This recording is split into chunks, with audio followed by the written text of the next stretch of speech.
Mount Everest was named after Sir George Everest, who never actually saw the mountain. The world's highest peak has held many names.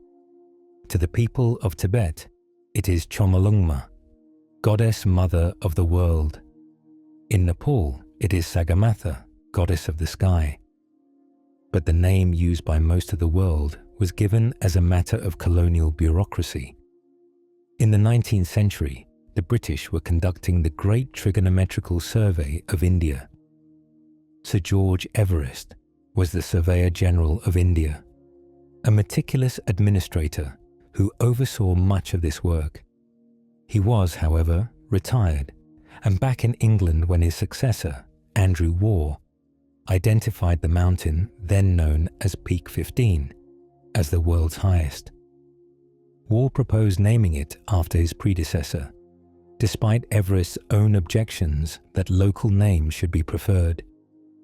George Everest himself had never seen, surveyed, or had any direct involvement with the mountain that would bear his name. The peak itself remains indifferent to all these labels, a silent, windswept giant that belongs only to the sky.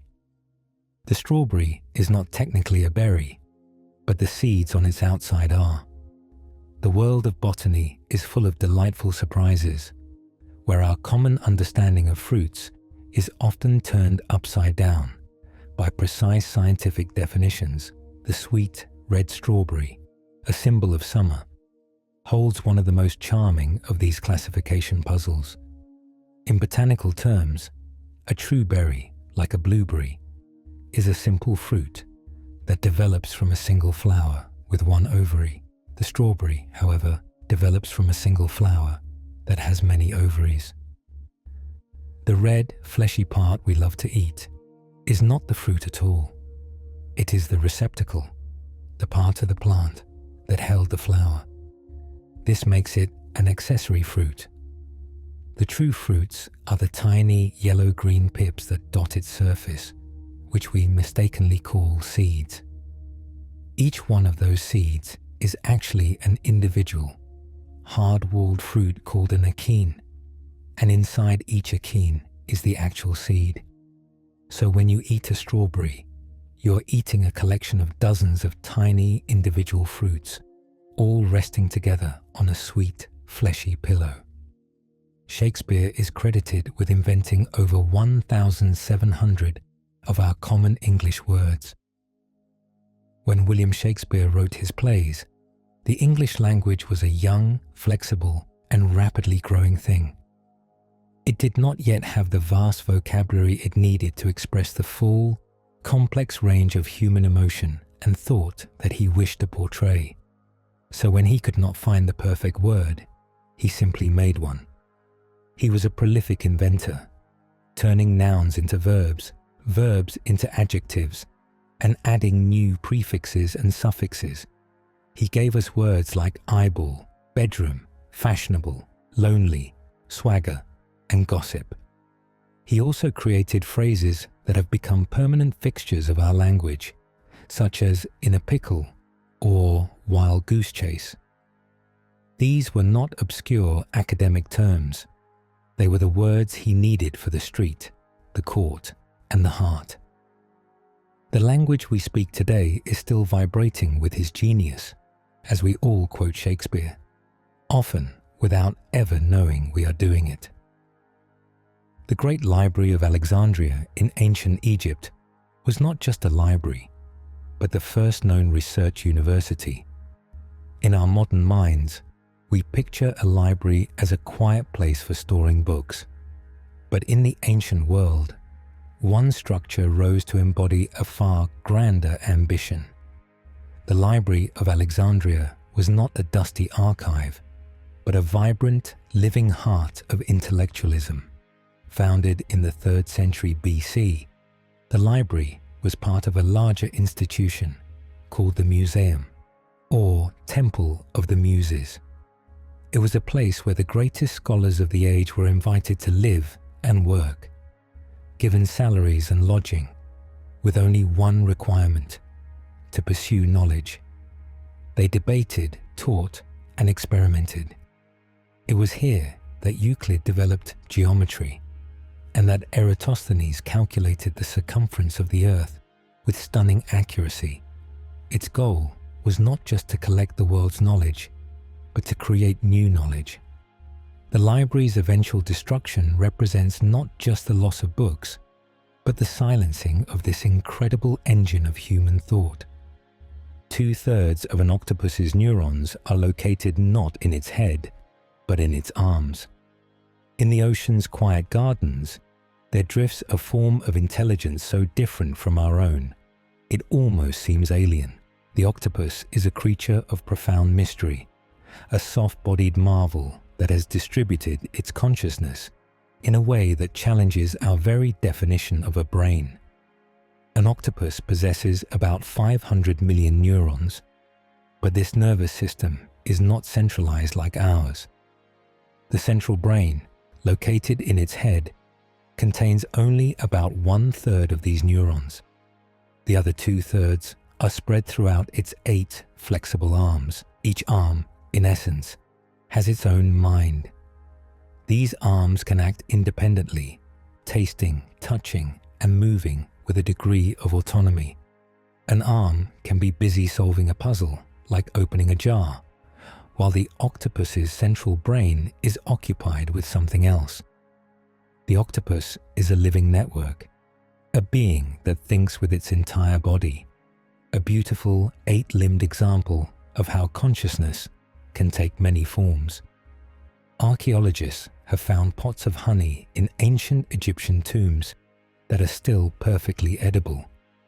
Time is a force of decay, breaking down all things, yet, in the golden, viscous flow of honey, nature has created a substance that seems to defy this universal law. When archaeologists opened tombs that had been sealed for over 3,000 years, they found jars of honey that were perfectly preserved. This incredible longevity comes from honey's unique chemical makeup. It is a supersaturated solution of sugar, meaning it contains far more sugar than can naturally be dissolved in its small amount of water.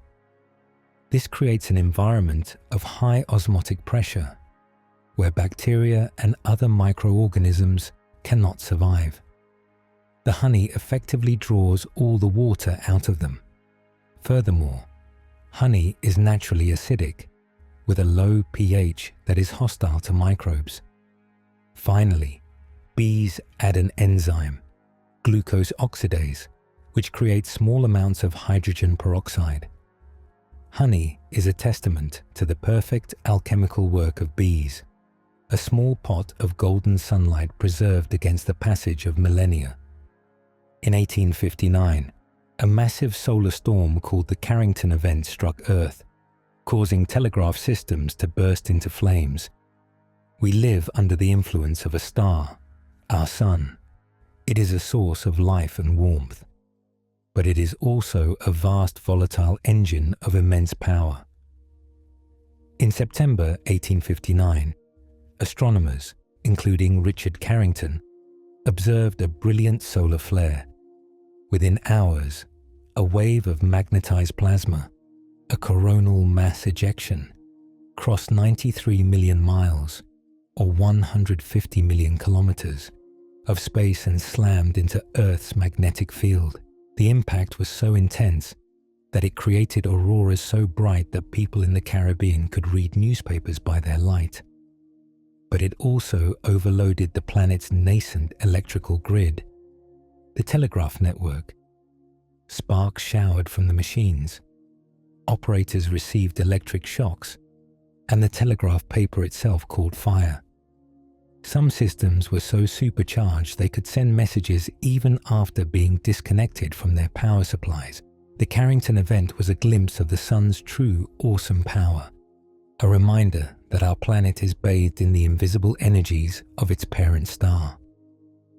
Wombats are the only known animals that produce cube-shaped feces. In the grasslands and forests of Australia, the wombat, a sturdy, burrowing marsupial, lives a mostly solitary life. Like all creatures, it must mark its territory, but its method is entirely unique. The wombat's digestive tract is remarkably long and slow, taking up to 18 days to process a single meal. This long journey allows the wombat to extract every possible nutrient from the dry, tough grasses it eats. Towards the end of this tract, the intestines have varying sections of elasticity and stiffness. As the fecal matter dries and is compacted, these uneven pressures from the intestinal walls sculpt the material into distinct six-sided cubes. The wombat then deposits these small blocks on rocks or logs, and their flat, angular shape prevents them from rolling away.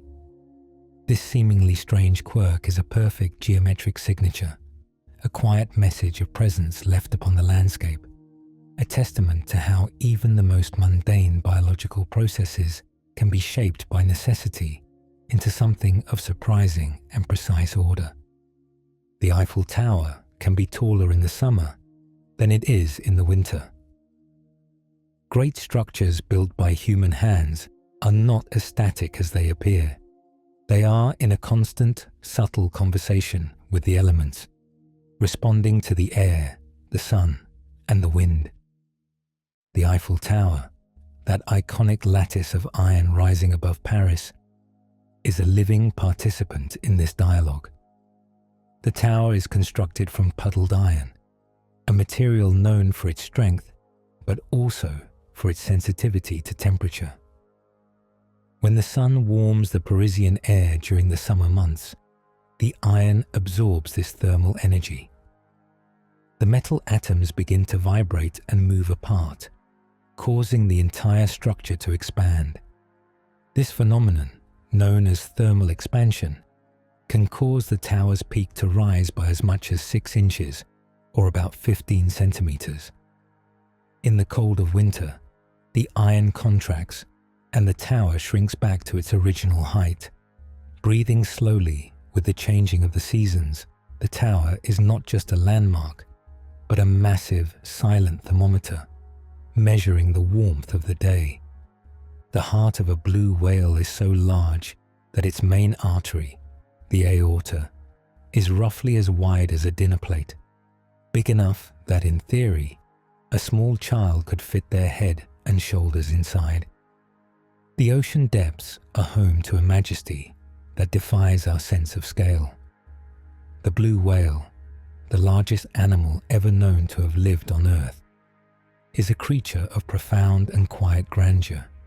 It moves through the water like a living continent, a gentle giant whose biology is scaled to an almost mythical proportion. To power its colossal body, which can stretch over 100 feet, or about 30 meters, the whale requires a heart of astonishing size and power. This organ alone can weigh more than 400 pounds, or around 180 kilograms, roughly the size of a small car.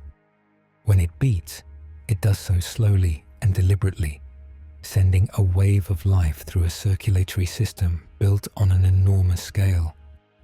The aorta, the main artery leaving the heart, is so wide that a small person could, in theory, crawl through it. This great heart is the slow, deep drum of the ocean, a testament to the sheer size that life can achieve.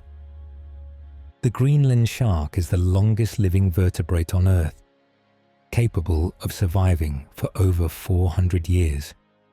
In the cold, dark, and silent abyss of the North Atlantic and Arctic Oceans, time itself seems to slow down. Here, life moves at a different pace, governed by the cold and the immense pressure. In these quiet depths drifts a creature that is a living vessel of ancient time, the Greenland shark. This shark is a creature of extreme patience. It grows at a glacial pace, perhaps only 1 centimeter, or less than half an inch, per year. It does not even reach sexual maturity until it is around 150 years old. Scientists have used radiocarbon dating on the proteins found in the shark's eye lenses to determine their age. The findings are staggering. suggesting lifespans of 250 to 500 years. These slow-moving scavengers float through the darkness, carrying centuries within them. To encounter one is to look upon a living relic, a quiet observer that has drifted through history, a reminder that the deep, cold places of our world hold secrets to a slowness and longevity we can barely comprehend.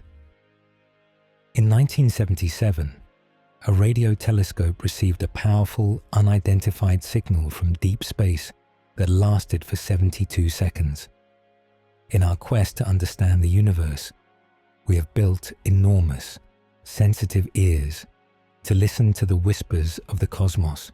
The Big Ear radio telescope at Ohio State University was one such listener, patiently scanning the skies. On the night of August 15, 1977, the telescope recorded an anomaly. A burst of narrow-band radio waves arrived, perfectly matching the frequency that scientists had long hypothesized an alien civilization might use to broadcast. The signal was strong, clear, and appeared to come from the direction of the constellation Sagittarius.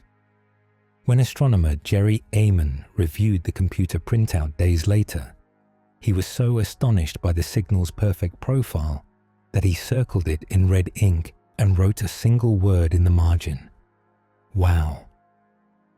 The signal lasted for 72 seconds, the exact duration the telescope could observe a single point, and then it was gone.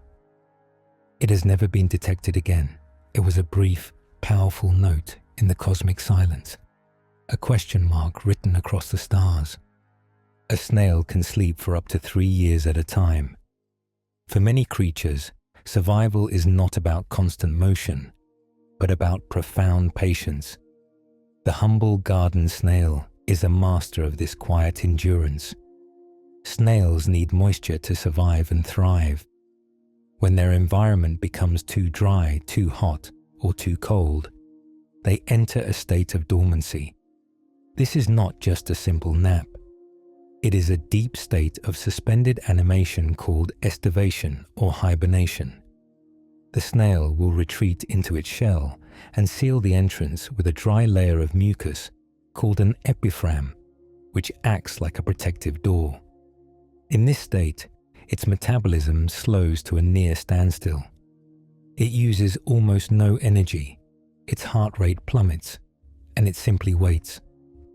If conditions remain harsh, a snail can maintain this state for an astonishingly long time, sometimes for up to 3 years, until the return of rain and warmth coaxes it back to the world. This deep slumber is a profound act of trust that the world will eventually become hospitable again. There is a species of jellyfish, Turritopsis dohrnii, that is considered biologically immortal. The cycle of life and death is the fundamental rhythm of our planet. But in the warm waters of the Mediterranean, a tiny creature, no larger than a fingernail, has found a way to cheat this cycle. This immortal jellyfish begins life as a larva, which settles into a colony of polyps. These polyps eventually bud off, releasing the familiar bell-shaped jellyfish. For most jellyfish, this is the final stage. But when Turritopsis dohrnii faces stress, physical harm, or starvation, it can do something remarkable.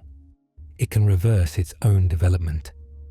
The adult jellyfish sinks, its body folds in on itself, and it reverts back into a polyp colony. From this colony, new jellyfish will eventually bud, beginning the life cycle all over again. It is, in essence, an adult turning back into a baby. This tiny creature is a master of regeneration, a living expression of an endless loop. In 1932, the Australian military officially declared war on its emu population and lost. History is filled with conflicts, but few are as peculiar as the one that unfolded in Western Australia during the Great Depression. This was not a war between nations, but between soldiers and a population of large, flightless birds. Following World War I, the Australian government had settled many veterans as farmers. A severe drought was then worsened by the arrival of an estimated 20,000 emus migrating in search of water and food. The birds began devastating the farmers' wheat crops. The Minister of Defence agreed to help, dispatching a small military contingent armed with 2 Lewis machine guns. What followed was a complete humiliation. The emus proved to be brilliant guerrilla tacticians. They split into small, fast-moving groups, and their tough feathers seemed to deflect the bullets. The machine guns jammed, the birds scattered, and after several weeks of catastrophic failure, the operation was withdrawn. The Great Emu War stands as a strange and humbling monument to the futility of human plans. The distinct earthy smell after a light rain is called petrichor. There is a universal comforting scent that rises from the earth after a long dry spell is broken by rain. It is a smell of relief, of the land itself breathing a sigh. This ancient and familiar aroma has a name, and its origins are a beautiful collaboration between earth, air, and life. The term petrichor was coined in 1964 by 2 Australian researchers. It is not a single scent, but a combination of several. The primary component comes from plant oils that accumulate in the soil and on dry rocks during arid periods when the rain begins to fall. The impact of the raindrops on porous surfaces releases these oils into the air in a fine aerosol. This is combined with another compound, geosmin, which is a chemical produced by soil-dwelling bacteria called actinomycetes. Our human noses are exceptionally sensitive to geosmin. Petrichor is the scent of the earth awakening, a fragrant signal that life is being renewed. Cleopatra VII lived closer in time to the launch of the first iPhone than to the building of the Great Pyramid of Giza. Our minds often compress ancient history into a single, blurry epoch. We see pharaohs, Roman centurions, and pyramids as all belonging to one distant, sand-swept era. But the timeline of human civilization is vast, and the lifespan of ancient Egypt alone is almost incomprehensibly long. The Great Pyramid of Giza, the tomb for the pharaoh Khufu, was constructed around 2560 BC. It is a monument of the Old Kingdom. Cleopatra VII, the last pharaoh of Egypt, lived a life that ended in 30 BC. This means that when Cleopatra looked upon the Great Pyramid, it was already a 2,500-year-old ancient wonder to her, a relic of a past far more distant to her than she is to us. The first iPhone was released in 2007, which is just over 2,000 years after her death. This fact recalibrates our sense of time, revealing the immense, slow-turning wheel of history. Trees in a forest can communicate with each other through an underground network of fungi. We often perceive a forest as a collection of solitary competing individuals, but beneath the quiet floor of leaves and soil lies a hidden, complex social network. This network is made of mycorrhizal fungi, a vast web of thread-like filaments that fuse with the roots of the trees.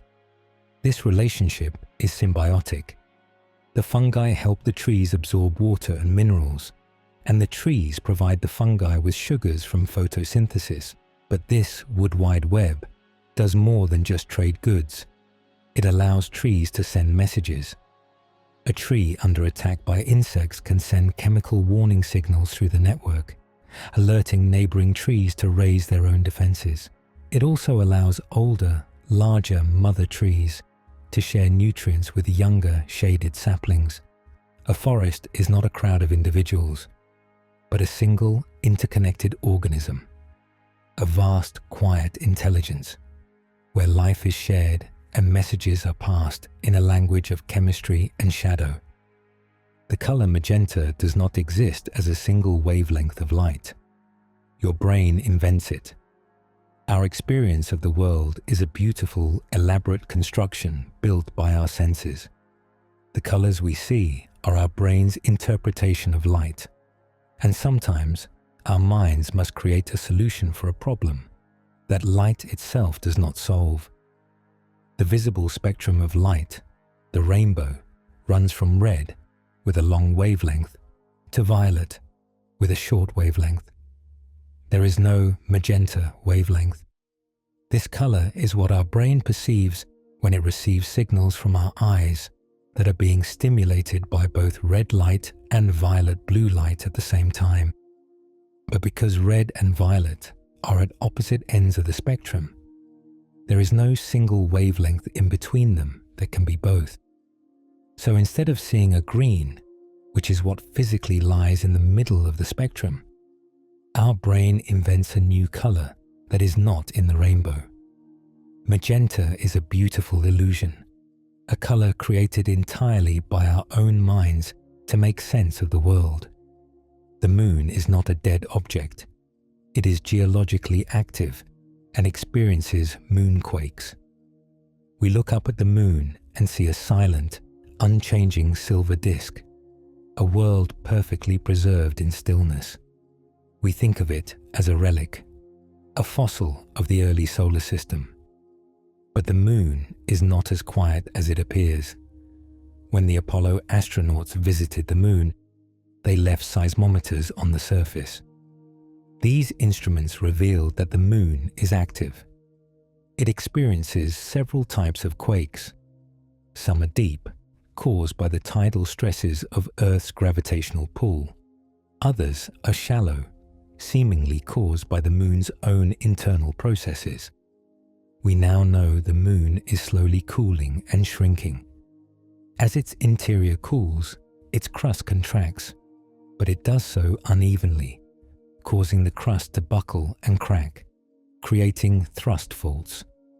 These faults are relatively young and active, slipping and grinding against each other. The moon is still settling, still shifting its ancient bones, alive with quiet tremors. The Mary Celeste was a merchant ship discovered in 1872, completely abandoned but perfectly intact, with its crew's belongings and cargo untouched. The ocean has always been a place of profound mystery, but no story has captured the imagination quite like that of the Mary Celeste, a ship that was found not as a wreck, but as a perfect empty stage. On December 4th, 1872, a Canadian brigantine found the Mary Celeste drifting in the Atlantic, about 400 miles, or 640 kilometers, east of the Azores. When the boarding party climbed aboard, they found a ghost ship. The ship was in good seaworthy condition. Its sails were set, and its cargo of industrial alcohol was almost entirely undisturbed. In the crew's quarters, belongings were still in place. The ship's logbook's last entry was from 10 days prior. The only things missing were the 10 people on board and the ship's single lifeboat. To this day, no one knows what happened. The Mona Lisa has no eyebrows because it was the fashion for high-status women in 16th century Italy to shave them off. Leonardo da Vinci's masterpiece is perhaps the most scrutinized painting in the world, and the subject's famously enigmatic expression is often amplified by one missing detail: her eyebrows. While some theories suggest they were victims of overcleaning or restoration, the most compelling reason is rooted in the aesthetics of the time during the Renaissance. A high, clear, and pale forehead was considered the pinnacle of beauty and intelligence. To achieve this look, fashionable women, especially those of the upper class, would pluck or shave their eyebrows and even their hairlines to make their foreheads appear larger and more noble. Lisa Gherardini, the likely subject, would have been following this trend. In 2007, ultra-high resolution scans did reveal a faint single brushstroke in the area of one eyebrow, suggesting Leonardo may have painted them in, but in a very light, delicate way that has since faded or been obscured. The face we see today is a window, not just into a person, but into a different and specific vision of beauty. A bolt of lightning is 5 times hotter than the surface of the sun. In the grand theatre of the atmosphere, few events are as sudden or as powerful as a lightning strike. It is a moment of pure elemental release, a brilliant, jagged scar of light that tears through the sky. But its visual drama is matched by its thermal intensity, while the surface of the sun, the photosphere, burns at a temperature of around 10,000 degrees Fahrenheit, or about 5,500 degrees Celsius. The air within a lightning bolt is superheated to an astonishing 50,000 degrees Fahrenheit, or roughly 27,700 degrees Celsius. This is not a sustained heat, but a brief, explosive superheating of the air in the lightning channel, lasting only for millionths of a second. This intense, sudden expansion of the air is what creates the shockwave we hear as thunder. The sound is the atmosphere's response to being torn apart by a heat. It was never meant to hold. Lightning is a brief, terrestrial echo of stellar-level temperatures. The Japanese samurai crab, or Haikagani, has a pattern on its shell that uncannily resembles the face of an angry warrior. In the waters surrounding Japan, a small crab carries a remarkable legend on its back. The Haikagani crab possesses a shell with ridges and indentations that form a pattern startlingly similar to a grimacing human face. According to Japanese folklore, these crabs are the reincarnations of the Haika samurai who were defeated and drowned in the Battle of Dan-no-ura in the year 1185. This story was famously popularized by Carl Sagan, who proposed it as an example of artificial selection. He suggested that, for centuries, fishermen who caught these crabs would see the faces and, out of respect or fear, throw them back into the sea. This meant that the crabs with the most face-like patterns were the most likely to survive and reproduce, selectively breeding the trait into greater prominence. While the genetics may be more complex, the story remains a powerful testament to how human superstition and mythology can reach into the natural world and, perhaps, even shape the face of another species. There is a waterfall in Antarctica called Blood Falls that pours bright red water onto a glacier. In the stark, white, and frozen expanse of the McMurdo Dry Valleys in Antarctica, there is a 5-story high stain of deep crimson that flows from the tongue of the Taylor Glacier. It looks like a wound in the ice, a sight both alien and alarming. This phenomenon, known as blood falls, baffled explorers for decades. Scientists have since discovered its source.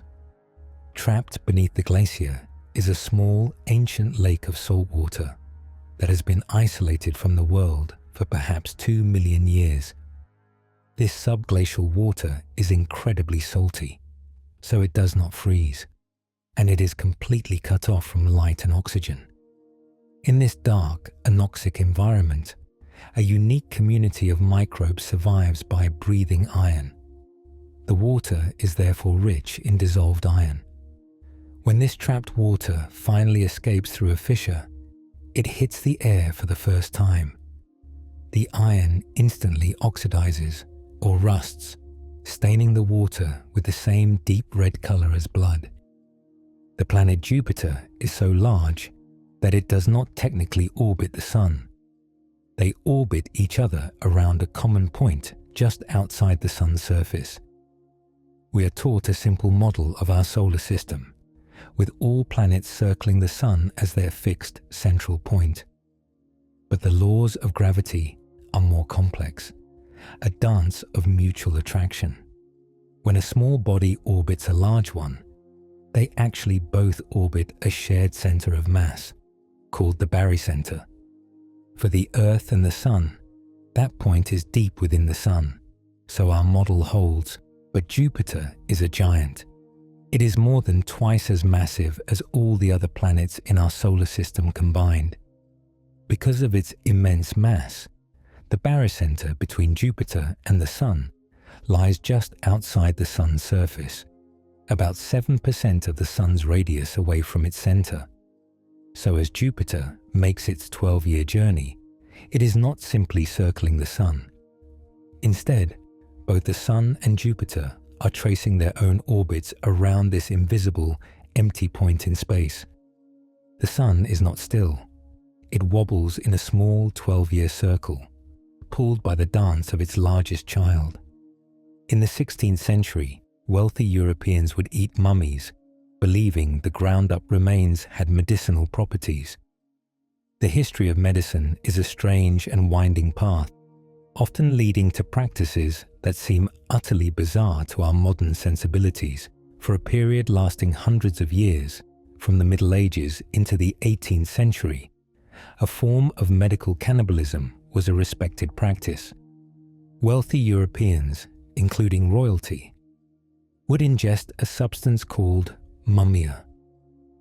This was made from the ground-up, blackened, and bitumen-soaked remains of ancient Egyptian mummies, which were plundered from their tombs and shipped to Europe. It was believed that the bitumen, or mummy, used in the preservation process held powerful healing properties. It was prescribed for everything from headaches and coughs to epilepsy and bubonic plague. This dark trade only faded when mummy supplies dwindled and the practice, thankfully, fell out of scientific favor. It remains a stark reminder of how superstition, magic, and a desire for healing can lead humanity down the strangest of roads. There are more trees on Earth than there are stars in our Milky Way galaxy. We often look up at the night sky with a sense of overwhelming scale, feeling small beneath the countless pinpricks of light in our home galaxy. The Milky Way is estimated to contain between 100 and 400 billion stars, a number that is truly astronomical. And yet, the planet beneath our feet is a world of even more staggering abundance. A 2015 study from Yale University used a combination of satellite imagery and on-the-ground counts to create the most comprehensive global map of trees to date. The result of this census was an estimate that our planet is home to just over 3 trillion trees. That is at least 7 times more trees than there are stars in the Milky Way. This fact reframes our perspective. While the cosmos is vast, the life that has taken root here on Earth is an explosive, vibrant, and dense force of its own. A green and living network that outnumbers the very stars we use as a metaphor for the infinite. The tiny, seemingly insignificant pocket on a pair of jeans was originally designed to hold a pocket watch. The blue jean is an icon of design, a garment so common its features seem almost invisible to us. But every one of those features was born from a specific purpose. This includes the small, almost useless-seeming pocket that sits inside the larger main front pocket. This is often called the coin pocket, but its true original name is the watch pocket. When Levi Strauss and Jacob Davis first patented their riveted work pants in 1873, they were designing them for laborers, cowboys, and miners. In that era, a wristwatch was not common. Men carried a pocket watch, typically on a chain. This small, fifth pocket was perfectly sized and positioned to secure a pocket watch, protecting it from being scratched by coins or lost during rigorous work. Though the pocket watch has faded from daily use, This small, quiet detail remains, a tiny, stitched echo of the 19th century world from which the blue gene was born. A single day on the planet Venus is longer than an entire year on Venus. The planets of our solar system are a family of individuals, each with its own unique and sometimes bewildering rhythm.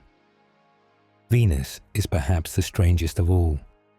It spins on its axis in a direction opposite to most other planets, and it does so with a profound, almost unimaginable slowness.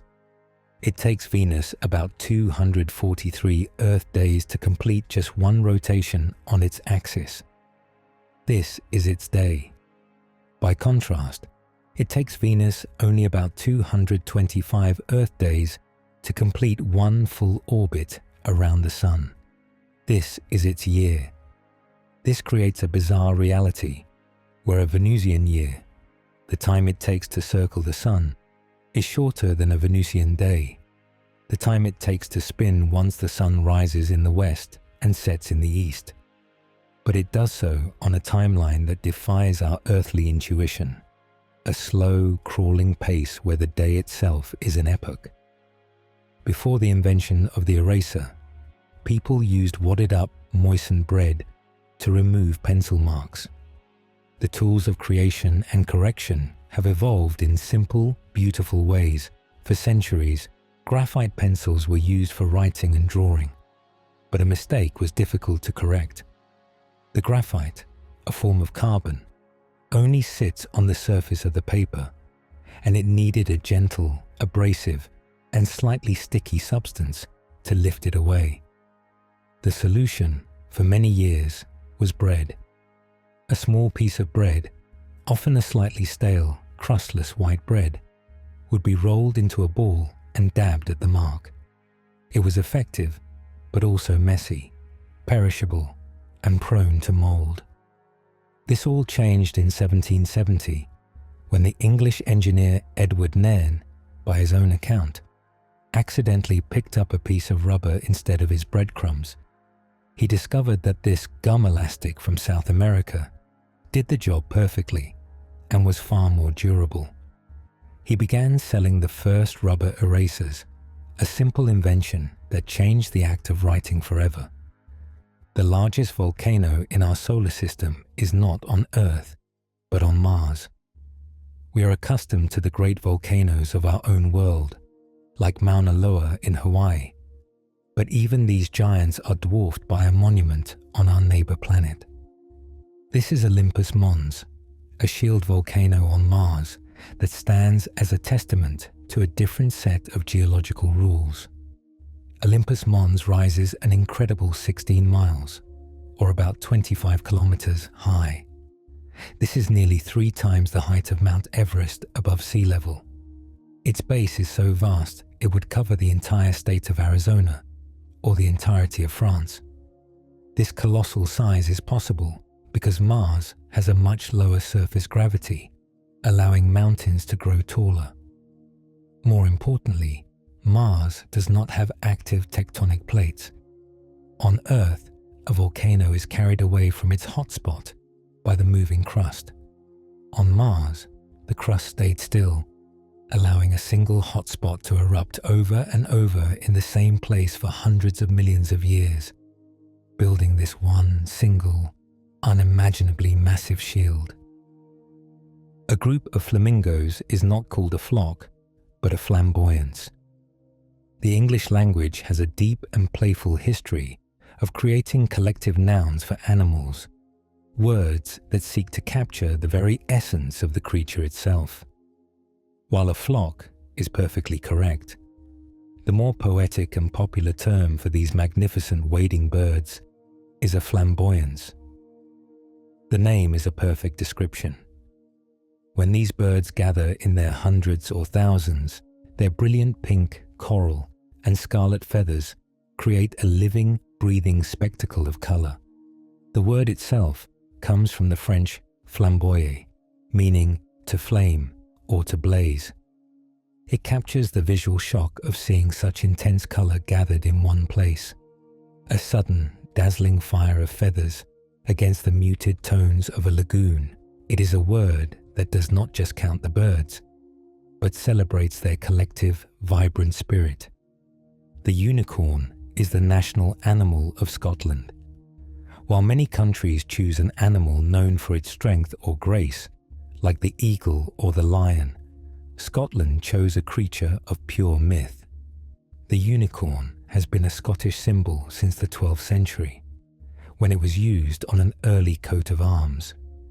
It was officially adopted in the 15th century, often depicted with a crown and a chain. In Celtic mythology, the unicorn was a symbol of purity, wildness, freedom, and untamable power. According to legend, a unicorn was so strong and indomitable that it could only be captured by a maiden. This untamed, fierce, and proud nature was seen as a perfect metaphor for the Scottish spirit. In heraldry, a chained unicorn represents the power of the Scottish kings, who were strong enough to tame even this wild and magical beast. It remains a powerful symbol of the nation's unique, romantic, and unconquerable identity.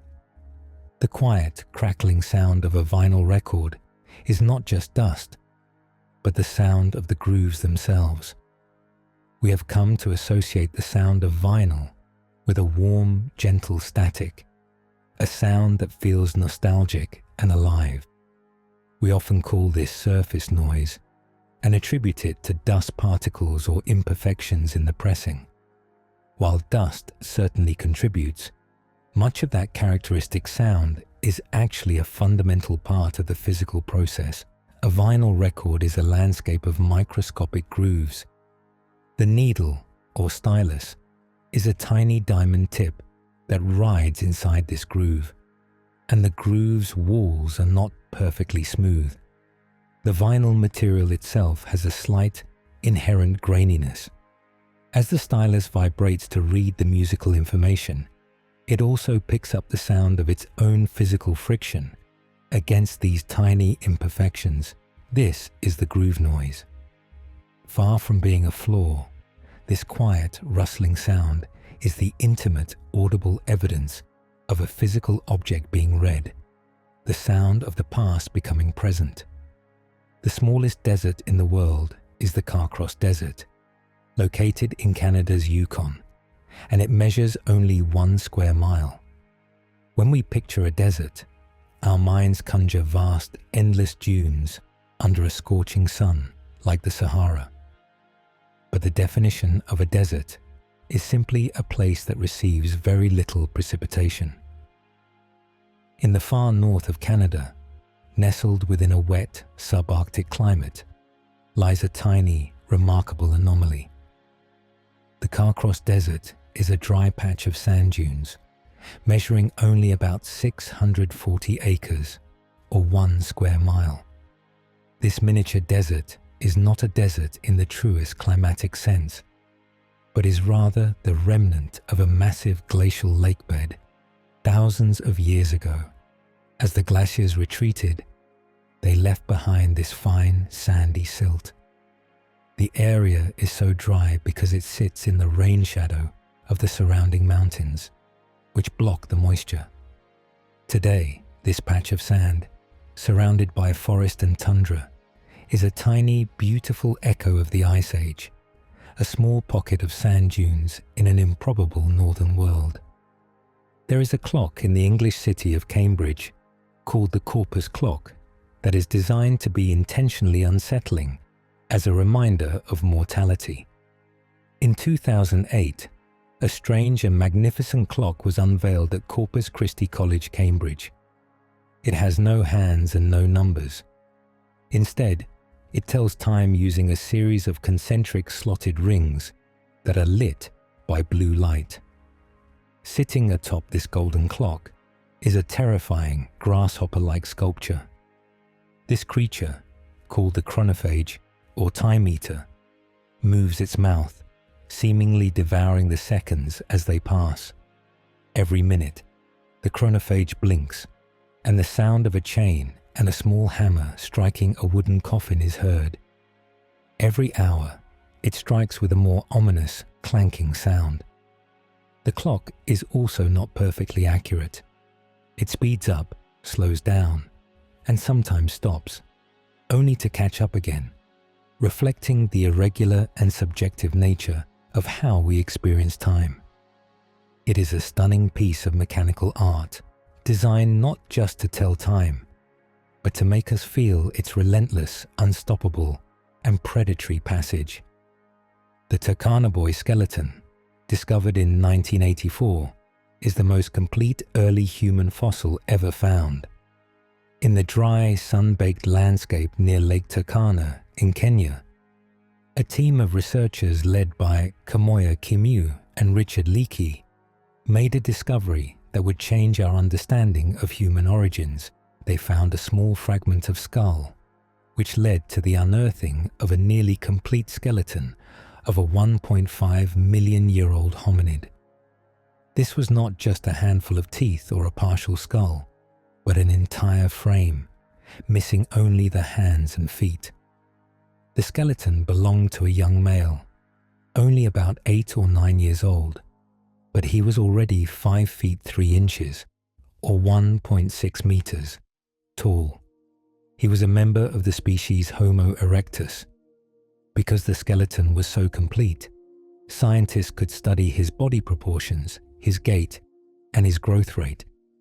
He showed that our ancestors had evolved to be efficient, long-distance walkers with a modern human-like body, long before they had developed a modern, large brain.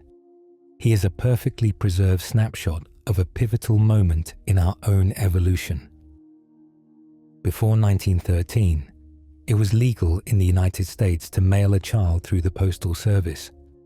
The establishment of the U.S. Parcel Post Service in 1913 created a new, affordable way to send large packages across the country. And in the rural America of the time, people quickly found a surprising and unofficial use for it. With train travel being expensive, a few parents realized it was cheaper to mail their children to visit relatives. They would buy the required stamps, which were often affixed to the child's clothing, and hand them over to the rural mail carrier, who would deliver them. One of the first was an 8-month-old baby in Ohio, mailed to his grandmother for 15 cents.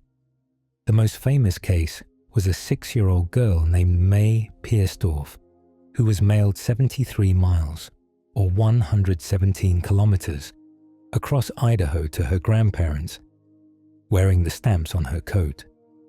This was never truly legal, but it existed in a grey area. Mail carriers were trusted public servants, and in these small communities, they often acted as chaperones. The Postmaster General officially banned the practice in 1914. During the American Civil War, the Union Army dug a roughly 1.25 mile, or 2-kilometer, long canal across the bend in the river opposite the city of Vicksburg. Hoping their gunboats could bypass the city's defenses, the siege of Vicksburg in 1863 was a turning point in the war, a desperate struggle for control of the Mississippi River. The city sat on high bluffs, and its heavy cannons completely controlled a sharp U-shaped bend in the river. To get past this fortress, Union General Ulysses S. Grant approved a bold and desperate engineering project. He ordered his men to dig a massive canal across the peninsula opposite the city, hoping to reroute the Mississippi River itself. For months, thousands of soldiers and freed slaves dug in the mud, heat, and rain, attempting to change the course of one of the world's mightiest rivers. The canal was an incredible feat of labor, but ultimately it failed. The river's current did not cooperate, and the water level never rose high enough to allow the gunboats to pass. It remains a massive, muddy monument to the sheer, stubborn audacity of human will in the face of an impossible obstacle. The world's largest living organism is not an animal, but a fungus. Deep in the Malheur National Forest in Oregon, a quiet and colossal being, is slowly spreading beneath the soil. It is a single specimen of Armillaria ostoii, or the honey fungus, while its visible form is just small clusters of mushrooms that appear on the surface. Its true body is a vast, underground network of black, shoelace-like tendrils called rhizomorphs. This single organism covers an area of nearly 4 square miles, or about 10 square kilometers, making it the largest known living thing on Earth by area. Its age is estimated to be somewhere between 2,400 and 8,600 years old. It is an ancient, slow-moving giant that patiently expands, fusing with itself as it grows, seeking out new roots to feed upon. It is a reminder that the greatest forms of life are not always the most visible, that beneath our feet can lie a quiet, patient kingdom, vaster than any creature that walks in the sun. Before the 19th century, ketchup was not made from tomatoes. It was a dark, savory sauce made from things like mushrooms, walnuts, or fish. The condiment that sits on our tables today as a bright red, sweet and sour sauce has a surprisingly different and much older history.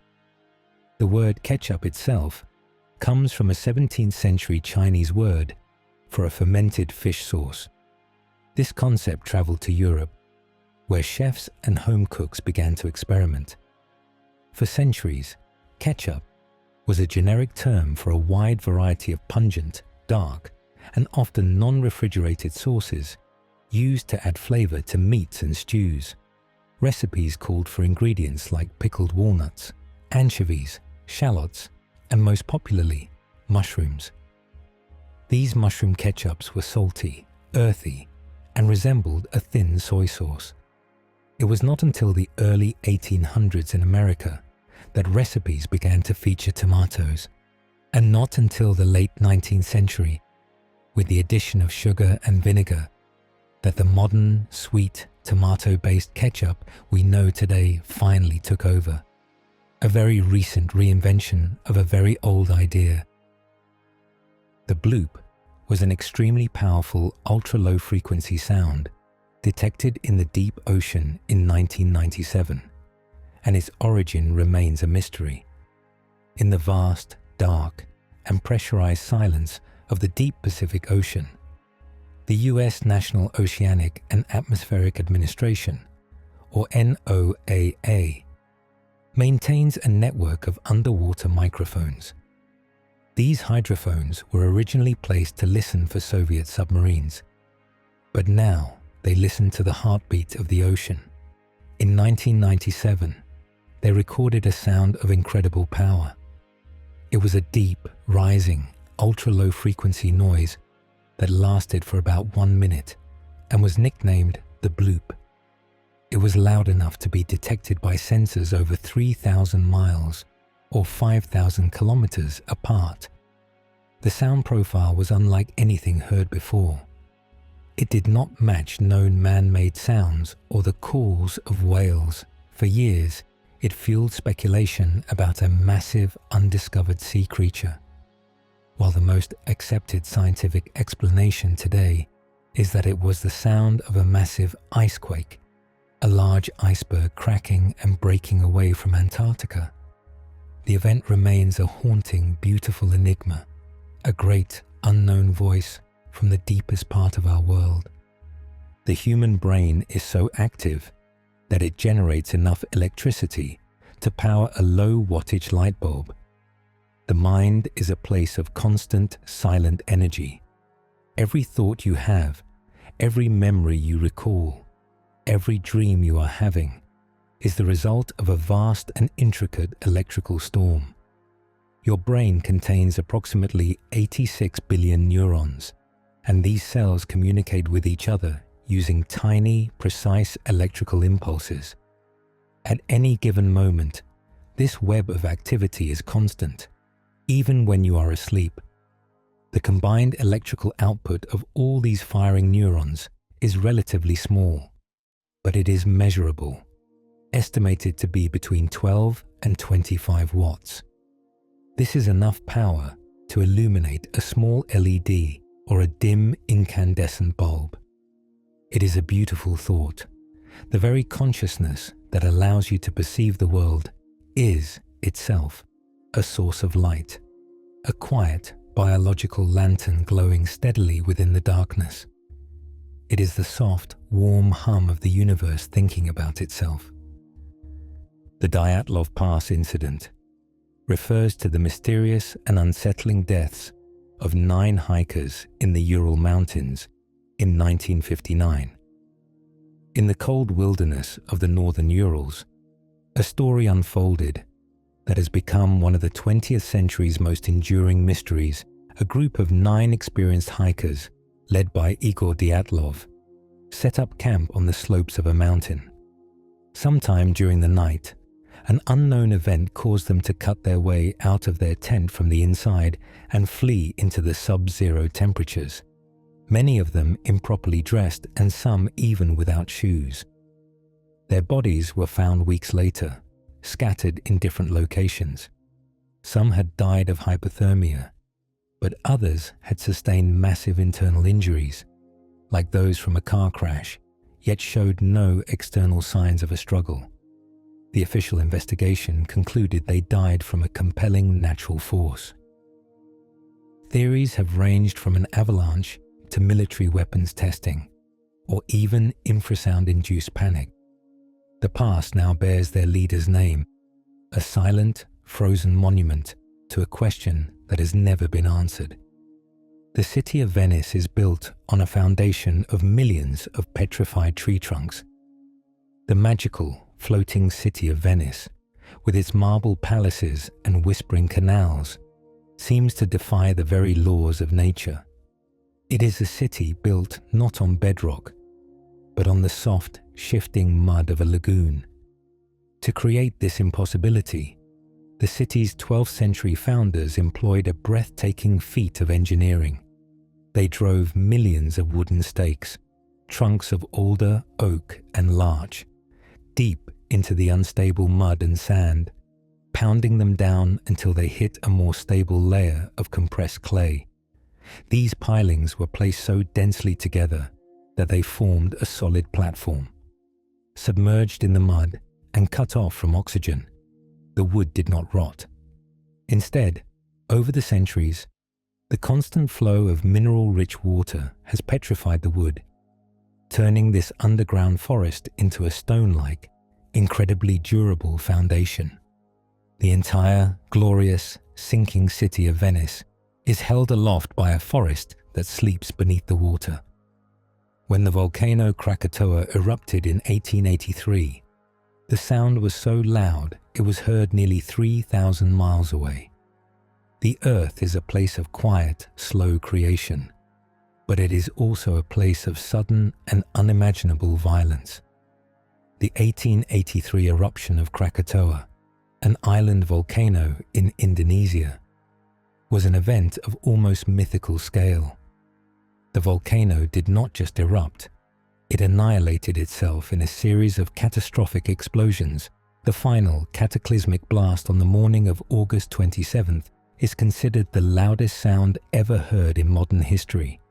It was clearly audible as a series of distant cannon booms on the island of Rodriguez in the Indian Ocean, a distance of almost 3,000 miles, or 4,800 kilometers.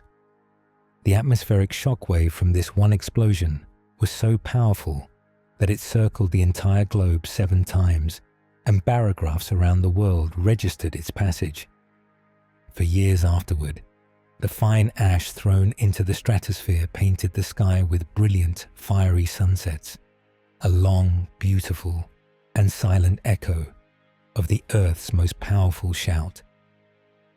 The national flag of Denmark, the Dannebrog, is the oldest continuously used national flag in the world. A flag is a powerful symbol, a piece of cloth that carries the story of a nation. While many flags have changed with revolutions and the redrawing of maps, the flag of Denmark has remained a constant, silent witness to history. It is a simple, elegant design, a white, off-center cross on a field of red. According to legend, the flag's origin is mythical. It is said to have fallen from the sky on June 15, 1219, during the Battle of Lindenese in what is now Estonia, a divine sign that gave the Danish troops renewed hope and led them to victory. While its historical origins are likely more conventional, its use has been documented since at least the 14th century. For over 800 years, this same design has flown over the kingdom, a simple, enduring symbol of a nation's identity that has weathered the passage of centuries. The Tunguska event of 1908 was a massive explosion in Siberia that flattened 80 million trees, yet no impact crater has ever been found in the remote, desolate forest of Tunguska, Siberia. On the morning of June 30th, 1908, the sky was torn apart. A massive explosion, estimated to be 1,000 times more powerful than the atomic bomb dropped on Hiroshima, detonated in the atmosphere. It flattened an area of forest covering over 800 square miles, or 2,150 square kilometers. The shockwave was felt hundreds of miles away, and for several nights, the sky over Europe was so bright with atmospheric dust that people could read newspapers at midnight. Yet, when an expedition finally reached the isolated site years later, they found no crater. The trees were knocked down in a radial pattern, all pointing away from a central ground zero. The accepted theory is that this was a large meteoroid or comet fragment, perhaps 100 to 200 feet, or 30 to 60 meters wide, which exploded in the air at an altitude of a few miles, disintegrating completely before it could strike the ground. The dancing plague of 1518 caused hundreds of people in Strasbourg, France, to dance uncontrollably for days, with some dying from exhaustion. History is not just a record of wars and politics, but also of profound and strange human experiences. In the summer of 1518, a woman known as Frau Trophea began to dance in a street in Strasbourg. She did not stop. Within a week, over 30 other people had joined her, and within a month, the number had swollen to around 400. They danced with no music, seemingly in a trance, for days and even weeks. The city authorities were baffled. They eventually hired musicians and built a stage, believing the afflicted simply needed to dance it out. But the phenomenon only worsened, and people began to die from heart attacks, strokes, and sheer exhaustion. This was not the only dancing mania recorded in medieval Europe, but it was the most famous. The cause remains unknown, a deeply unsettling mystery of the mind and the body. The word goodbye is a contraction of the 14th century phrase, God be with ye. The small, everyday words we use often carry the deepest histories, their origins worn smooth like river stones. The simple, parting phrase goodbye is one of these. It is not, as it might seem, a wish for a good parting. Instead, it is a fossil of a much older and more profound blessing. It evolved over centuries from the Middle English phrase God be with ye, a valediction that was, in essence, a short prayer, entrusting the person who was leaving to divine protection. Over time, as language simplifies, this four-word phrase was slurred and compressed. God be with ye became Godby, which was then later influenced by the sound of good day or good night, eventually smoothing into the goodbye we use today. Every time we say it, we are, unconsciously, echoing a 400-year-old wish for a safe and sacred journey. The largest desert in the world is not the Sahara, but Antarctica. Our image of a desert is tied to heat and sand. but the scientific definition is simply a region that receives extremely low precipitation. By this measure, the largest desert on Earth is a place of profound cold. The continent of Antarctica is a vast frozen plateau. The extreme cold of the air means it can hold very little moisture. As a result, the average annual precipitation across the continent is only about 8 inches or 200 millimeters along the coast and significantly less inland. The dry valleys of Antarctica are so barren and receive so little snow or rain that they are considered the most desert-like place on Earth, a landscape of bare rock and gravel. The Sahara is the largest hot desert, but the Antarctic Polar Desert, at 5.5 million square miles, or 14 million square kilometers, is the true reigning giant of an arid world, a desert made not of sand, but of ice. There is a species of spider, Bagheera kiplingi, that is almost entirely vegetarian. The world of spiders is built on a foundation of predation. They are the archetypal hunters, spinning webs and waiting with venomous patience. But in the jungles of Central America, one small, colorful jumping spider has broken this ancient rule, Bagheera kiplingi, named after the author of The Jungle Book, has evolved to live almost exclusively on a diet of plant matter. It lives on acacia shrubs, which have a symbiotic relationship with ants. The ants protect the plant, and in return, the plant provides small, nutrient-rich nubs on the tips of its leaves, called Belchan bodies. The spider has learned to deftly avoid the aggressive ants and steal these tiny, protein-packed nubs for itself. It is the only one of over 40,000 known spider species to have a diet that is primarily, and sometimes entirely, herbivorous. It is a tiny, quiet revolutionary, a hunter that has learned to be a gatherer. The Library of Celsus in ancient Ephesus, Turkey, was built with a hidden optical illusion to make it appear larger. In the grand ruins of the Roman city of Ephesus stands the magnificent two-story facade of the Library of Celsus, built in the 2nd century AD. It was designed to be not only a tomb for the Roman senator Celsus, but also a grand statement of his family's wealth and culture. It was intended to impress, and its architects used subtle tricks of perception to enhance its grandeur. The facade is built on a slightly convex or outwardly curving base. This makes the building spring towards the viewer. Furthermore, the columns in the center of the facade are slightly taller and thicker than the columns on the ends, while the columns on the upper story are shorter and thinner than those below.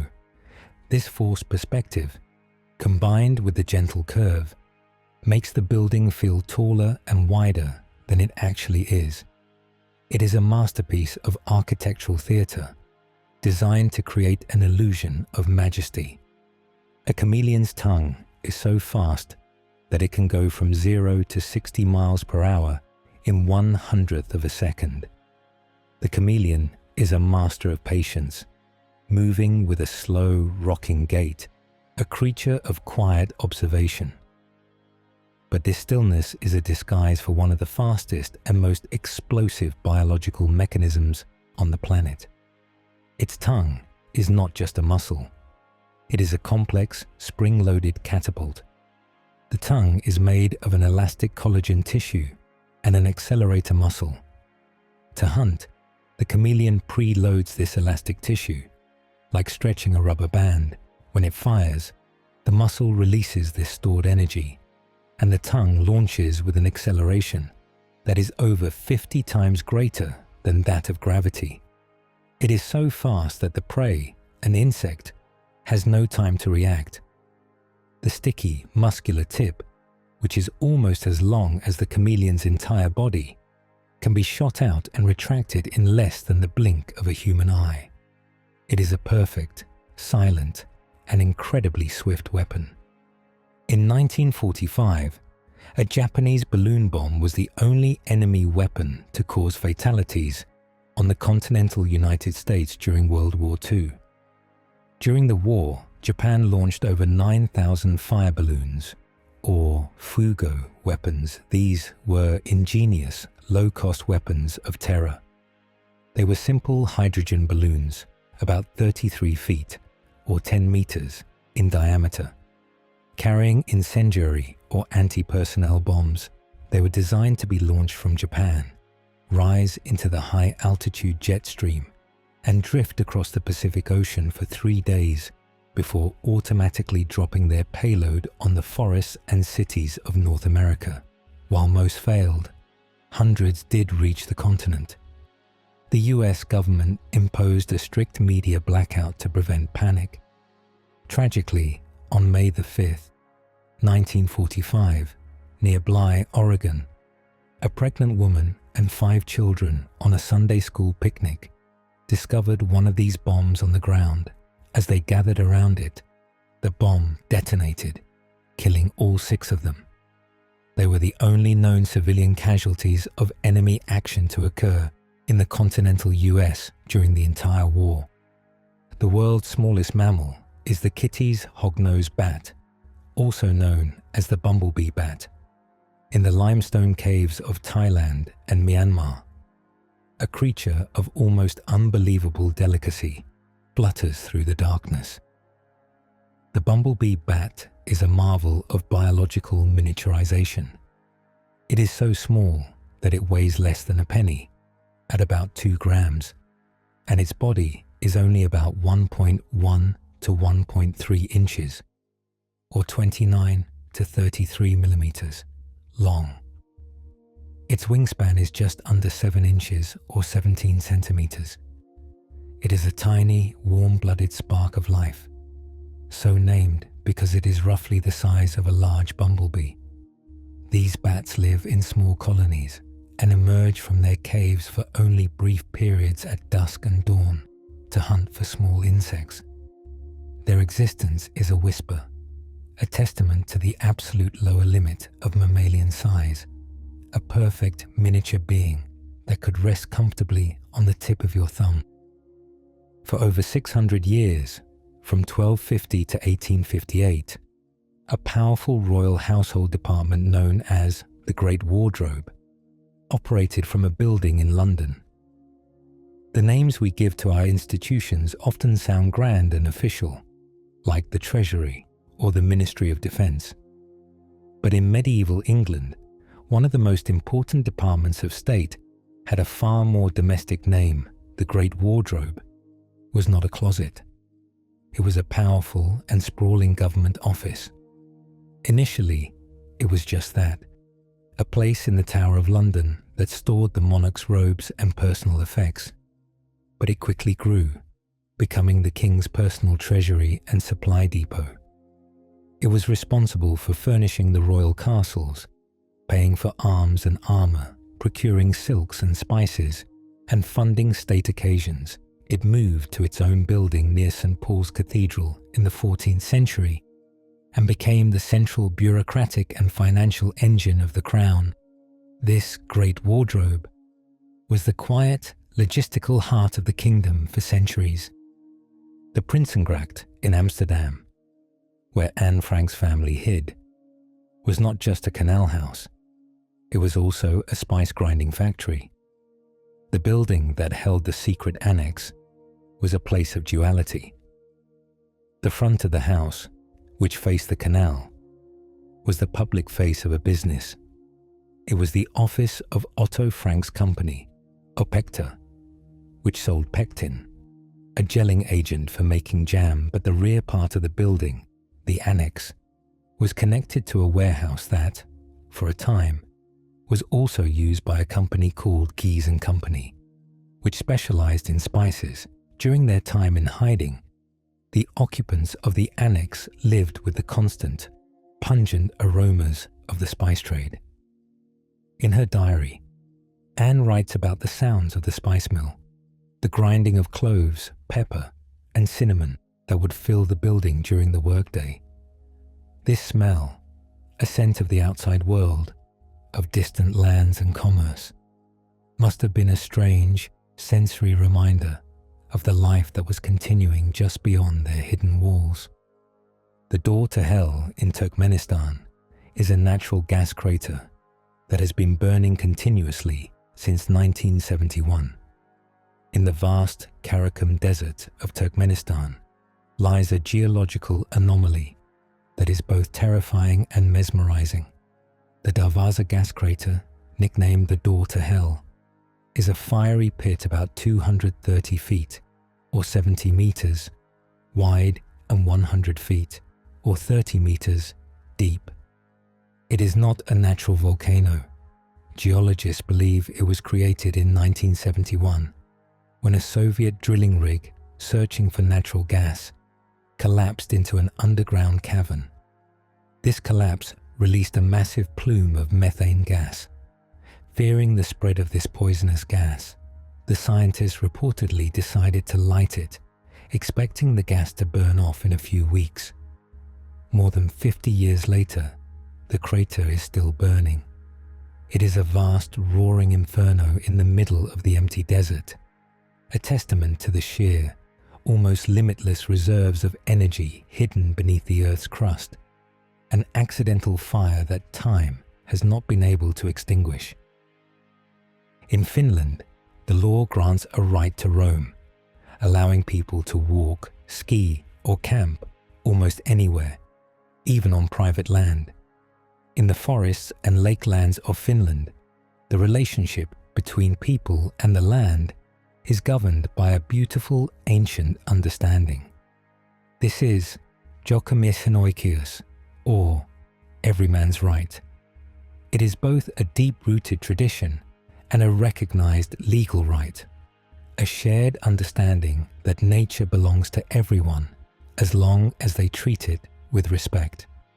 As long as you do not cause damage or disturb the privacy of a home, you are free to wander. You can hike across a field, forage for wild berries and mushrooms in a private forest, swim in a lake, or even set up a tent for a night. This right is a profound statement of trust. It assumes that a person will act as a respectful guest, not an owner.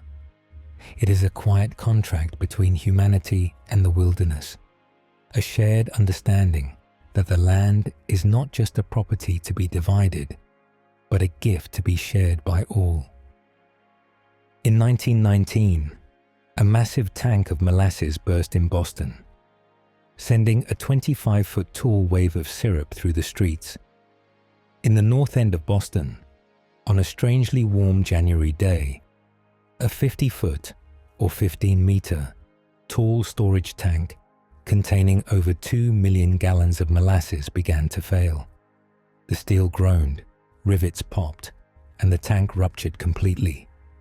It unleashed a catastrophic sticky wave, described as being 25 feet or 8 meters, high at its peak, moving at an estimated 35 miles or 56 kilometers per hour.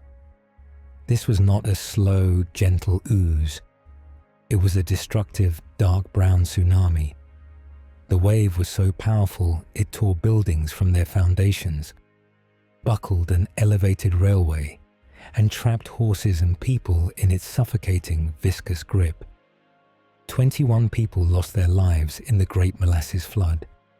For decades after, residents claimed that on hot summer days, the sweet, cloying smell of molasses still rose from the cobblestones, a haunting, fragrant memory of that strange and tragic day.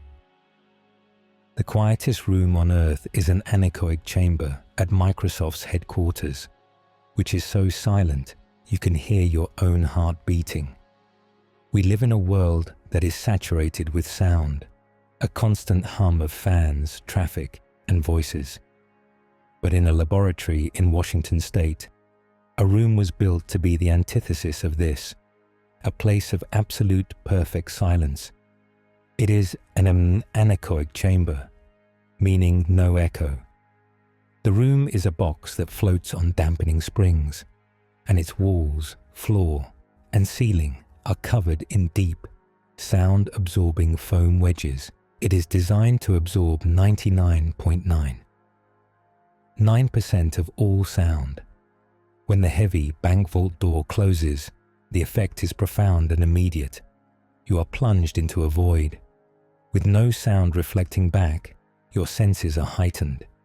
You can hear the faint whistle of your own breathing, the gurgle of your digestion, and the clear, distinct, rhythmic thump of your own heart.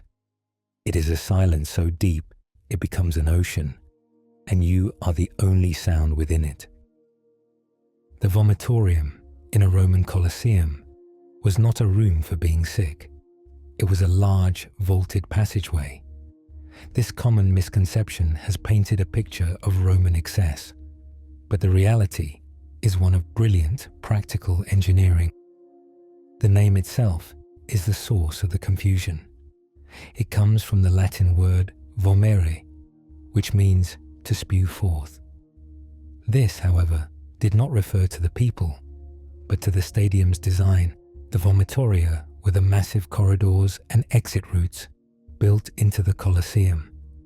They were designed to allow the enormous crowd, which could number over 50,000 people, to be spewed forth from the arena and exit the building in just a few minutes. They were a revolutionary form of crowd control. So rather than being a small private room for purging, a vomitorium was a grand public artery, a testament to the Roman genius for moving vast numbers of people with incredible flowing efficiency. The Voynich manuscript is a 15th century book written in a completely unknown language or code that no one has ever been able to decipher. Housed in Yale University's library is a 600-year-old mystery that has resisted every attempt at understanding. The Voynich manuscript is a handwritten, illustrated book. Its pages are filled with detailed, otherworldly drawings of plants that do not exist, astronomical charts of unknown constellations, and bizarre, complex diagrams. But the true enigma is the text itself. It is written in a graceful, flowing, and completely unique script. For over a century, the world's greatest cryptographers, linguists, and even artificial intelligence programs have been thrown at this problem, and all have failed. No one knows what it says, who wrote it, or why. It is a perfect silent lock, a book that holds its secrets with a beautiful, impenetrable patience. It is an artifact from the past that speaks in a language that, perhaps, the world has simply forgotten.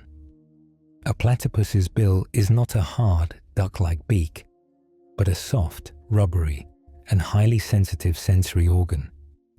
The platypus is a creature of beautiful contradictions, a mammal that lays eggs and has a venomous spur. But its most famous feature, the bill, is perhaps its most misunderstood. It is not like a bird's beak. Instead, it is a flexible, leathery, and pliable snout covered in skin. This bill is a sophisticated, high-tech sensory array.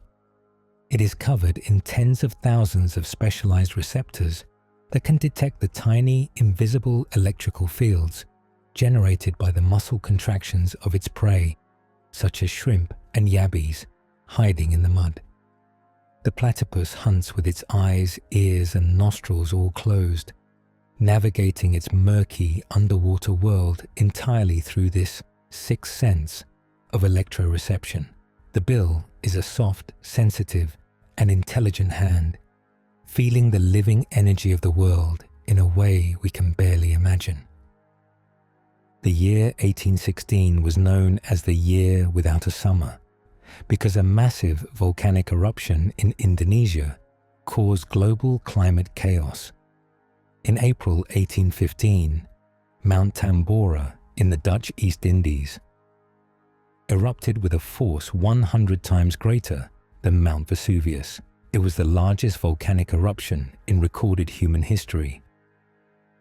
The volcano ejected an immense cloud of ash and sulfur dioxide into the high atmosphere, which then spread across the globe like a thin, sun-dimming veil.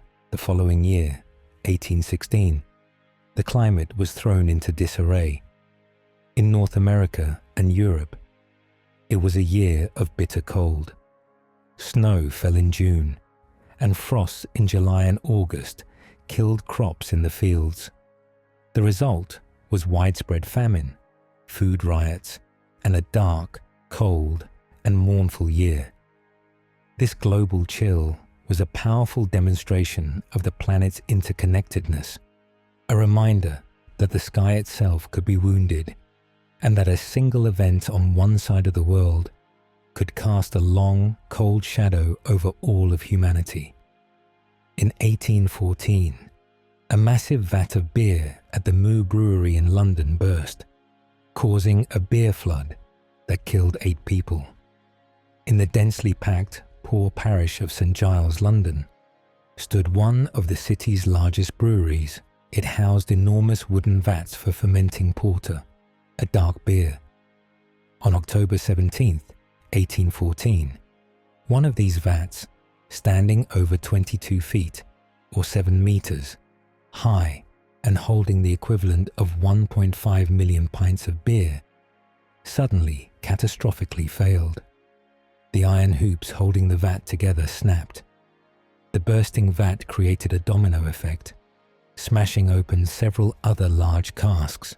A wave of over 320,000 gallons, or 1.2 million liters, of heavy dark porter burst through the brewery walls and poured into the surrounding streets. The force of the wave was so great that it collapsed the walls of 2 homes, flooding their basements where people were living. 8 people, mostly women and children, were drowned or died from injuries in this sudden, dark, and tragically absurd deluge.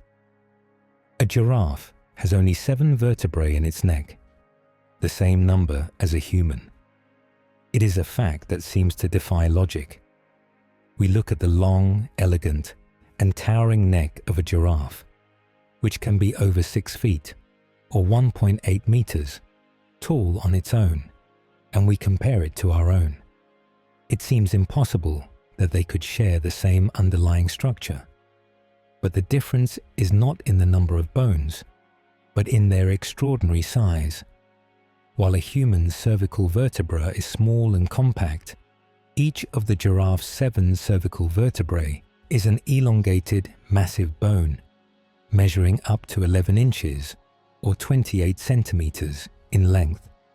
This incredible elongation gives the neck its vast reach, while a complex system of muscles and a powerful, specialized heart manages the task of pumping blood to such a height. It is a beautiful example of nature's efficiency, taking a standard mammalian blueprint and stretching it, quite literally, to new and magnificent heights. The Sea of Tranquility on the Moon, where humans first landed, is not a body of water, but a vast, dry plain of volcanic rock. When early astronomers looked up at the moon, they saw dark, smooth, and flat expanses that contrasted with the bright, cratered highlands. Believing these areas to be oceans, they gave them romantic Latin names. The Sea of Tranquility, or Mare Tranquillitatis, was one of these, but the Apollo 11 astronauts did not find water. They landed on a vast, silent, and dusty basin, filled with a dark, basaltic rock. These seas were formed billions of years ago, not by water, but by fire. Massive asteroid impacts cracked the moon's early crust, allowing a dark, molten magma from the moon's interior to flow up, flood these great basins, and then cool, forming these immense, dark, and flat plains. When Neil Armstrong took his first step, he was walking not on an ancient seabed, but on the frozen, dusty shore of an ancient ocean of lava. The average cumulus cloud, that white, fluffy cloud of a summer's day, can weigh over 1 million pounds. We look at clouds and see things of pure, weightless beauty. They seem like cotton, like steam, like insubstantial wisps of air that drift on the wind. But this is a beautiful illusion. A cloud is not vapor. It is a massive collection of tiny liquid water droplets or ice crystals, all suspended in the air. While each individual droplet is microscopic, there are billions of them in a single cloud. If you were to calculate the density of these droplets over the vast volume of a typical medium-sized cumulus cloud, one that might be 1 kilometer or half a mile across, the total mass of all that water is staggering. The average cumulus cloud carries around 500 tons of water. This is the equivalent weight of 100 elephants, all floating silently and gracefully, far above our heads. The ancient city of Petra in Jordan is not a city that was built, but a city that was carved. In the heart of a vast, red desert canyon in southern Jordan lies a city that is a miracle of architecture and will. Petra was the capital of the Nabateans, an Arab tribe who controlled the trade routes in the first centuries BC and AD. But they did not build with brick or mortar. Instead, they took the towering, rose-red sandstone cliffs of the canyon itself as their canvas. Using simple tools, they meticulously carved their homes, their temples, and their magnificent tombs directly into the face of the living rock. The most famous of these, the Treasury, or Al-Khazneh, is a 130-foot, or 40-meter, tall facade of intricate columns and statues, all hewn from a single cliff face. The city is a testament to an almost geological patience, a place where humanity did not impose itself on the landscape, but instead whispered itself into the stone. The 100 Years' War between England and France was not a single continuous war, but a series of distinct conflicts. History often seeks simple, clean labels, but the reality is almost always more complex. The 100 Years' War is a name given by later historians to a long, bitter, and intermittent struggle that, in truth, lasted 116 years, from 1337 to 1453. It was not one great, century-long battle. Instead, it was a series of 4 or 5 distinct phases of warfare, separated by long periods of truce, peace treaties, and even plagues, most notably the Black Death. These periods of calm could last for decades, with a new generation being born and growing to adulthood before the fighting would inevitably resume. The conflict was a deep dynastic struggle over the right to the French throne. The name 100 Years' War is a useful piece of historical shorthand, but it masks the true, complex rhythm of the era. A long, slow pulse of terrible violence, followed by years of uneasy, exhausted peace. The Svalbard Global Seed Vault is a doomsday vault in Norway, designed to protect the world's agricultural biodiversity. Buried deep inside a frozen mountain on a remote island, halfway between mainland Norway and the North Pole, is a facility that acts as humanity's ultimate backup plan. The Seed Vault is a vast, cold, and secure bunker. Designed to be the final repository for the world's crops, it holds duplicates of seed collections from almost every country. If a regional or global catastrophe, like a war, a natural disaster, or a devastating blight, were to wipe out a particular crop, this vault holds the genetic originals kept safe at -18 degrees Celsius or 0 degrees Fahrenheit.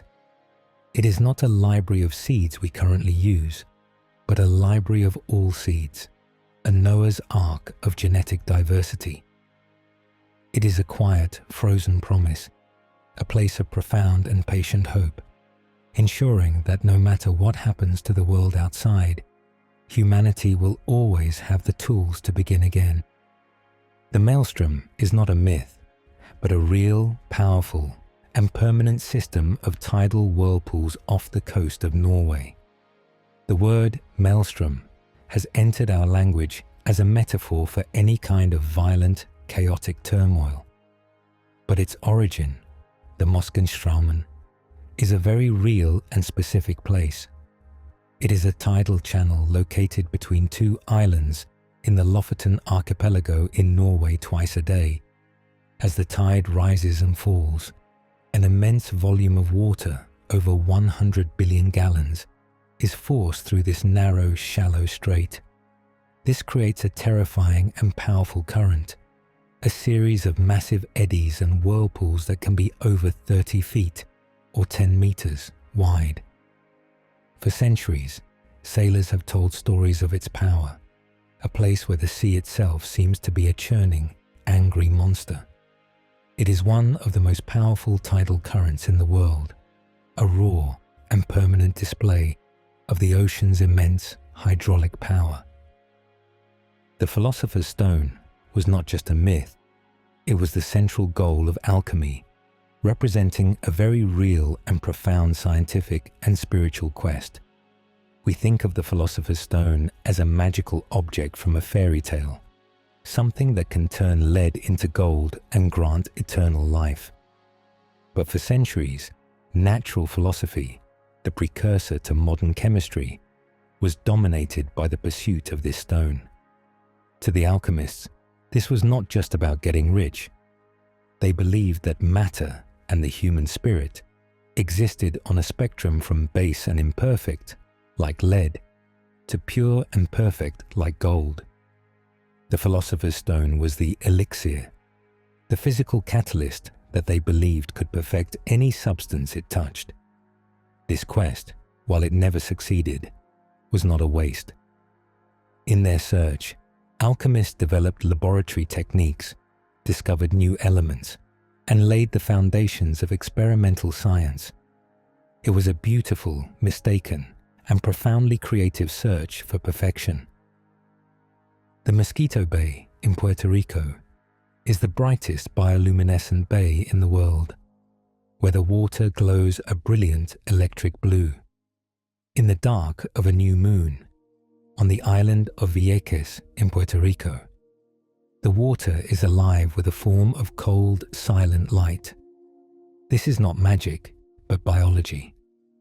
The bay is home to a staggering concentration of a single-celled organism called a dinoflagellate. These tiny creatures, at a density of over 700,000 per gallon of water, possess a defense mechanism. When they are disturbed, they glow. A chemical reaction inside their bodies releases a short, brilliant flash of blue light. So when a fish swims, an oar dips, or a hand trails in the water, it sets off a chain reaction. The water erupts in light, outlining every movement. To swim in this bay is to be surrounded by a galaxy of living stars, a liquid, swirling constellation that responds to your every touch. The London Stone is an ancient, mysterious block of limestone that has been guarded in the city for at least 900 years. Tucked away in a small street-level alcove on Cannon Street in London is a relic of almost forgotten significance. It is a worn, unassuming block of oolitic limestone, known simply as the London Stone. Its true origin is unknown. It has been in its current location, or very near it, since at least the year 1100. Legends have swirled around it for centuries. That it was a Roman milestone, a druidic altar, or even the stone from which King Arthur pulled his sword. One persistent legend, first recorded in the 16th century, holds that, so long as the stone of Brutus is safe, so long shall London flourish. For this reason, despite plagues, great fires, and wartime bombings, The city has always taken care to protect this simple, silent rock. It is the city's talisman, a quiet, immovable heart of myth and history. The Tully monster is a 300-million-year-old fossilized creature so bizarre that scientists cannot agree on what kind of animal it is. In the 1950s, an amateur fossil hunter named Francis Tully found a strange fossil in a coal mine in Illinois. It has never been found anywhere else. This creature, which lived 300 million years ago, defies all our neat categories. It had a soft, torpedo-shaped body, a long, thin proboscis ending in a claw with tiny teeth, and 2 eyes that were not on its head, but on the ends of a rigid bar that stuck out from its body. For decades, scientists have been in a heated debate, unable to decide where it belongs in the tree of life. Is it a mollusk, an arthropod? Is it a primitive jawless fish? Or is it something else entirely, a failed experiment of evolution? The Tully monster remains a perfect, beautiful puzzle, a prehistoric creature so alien it refuses to be named or understood. The Kardashev scale is a hypothetical method for measuring a civilization's level of technological advancement based on its energy consumption. In 1964, the Soviet astronomer Nikolai Kardashev proposed a way to think about the future of humanity and the potential of alien civilizations. He suggested that the true measure of a society's advancement would be its mastery over energy. He proposed 3 levels. A Type 1 civilization is planetary, able to use and store all the energy available on its planet: the wind, the sun, the geothermal heat. We are not yet a Type 1.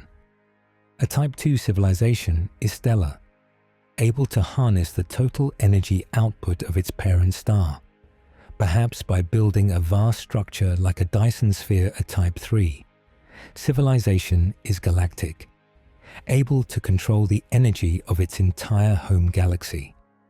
The scale is a vast, humbling, and magnificent ladder, a way for us to measure our own infancy and dream of the quiet, stellar, and unimaginable futures that might await us. The London Necropolis Railway was a dedicated train line that for nearly 90 years existed for the sole purpose of transporting the dead. In the mid-19th century, London's small churchyards were overflowing, a crisis of both sanitation and space. The solution was to build massive new cemeteries in the countryside. The largest of these was Brookwood Cemetery. To serve it, a private dedicated railway line was established in 1854, complete with its own station in London near Waterloo. This railway ran only for funerals. It had separate cars for mourners who were divided by social class, and of course, for the coffins. Mourners would buy a return ticket, but the deceased would travel one way. The line operated with quiet, somber dignity until it was heavily damaged by bombing in 1941. It was a strange, pragmatic, and respectful piece of infrastructure. A train line built not for the rush of commerce, but for the slow, final, and silent journey. The hummingbird is the only bird in the world that is capable of flying backward. In the gardens and forests of the Americas lives a tiny aerodynamic jewel that has mastered the physics of flight in a way no other bird can. The hummingbird's wings are not like a sparrow's or an eagle's. The wing's shoulder joint is a unique, flexible ball and socket, allowing the wing to rotate almost 180 degrees. This means the hummingbird does not just flap its wings up and down, it beats them in a figure 8 pattern at an incredible speed of 50 to 80 times per second. This motion generates lift on both the downstroke and, crucially, the upstroke. By simply changing the angle of this figure 8, the bird can generate thrust in any direction. It can hover in one spot, fly sideways, or, most remarkably, it can reverse, flying backward with perfect precision. It is a tiny, living helicopter, a master of zero gravity, a creature that has turned the air itself into a place of perfect, three-dimensional freedom. The Murchison meteorite, which fell in Australia in 1969, was found to contain amino acids, the building blocks of life. In the quiet morning of September 28, 1969, a bright fireball exploded over the town of Murchison, Australia, scattering thousands of small, dark rocks. This was not just a stone.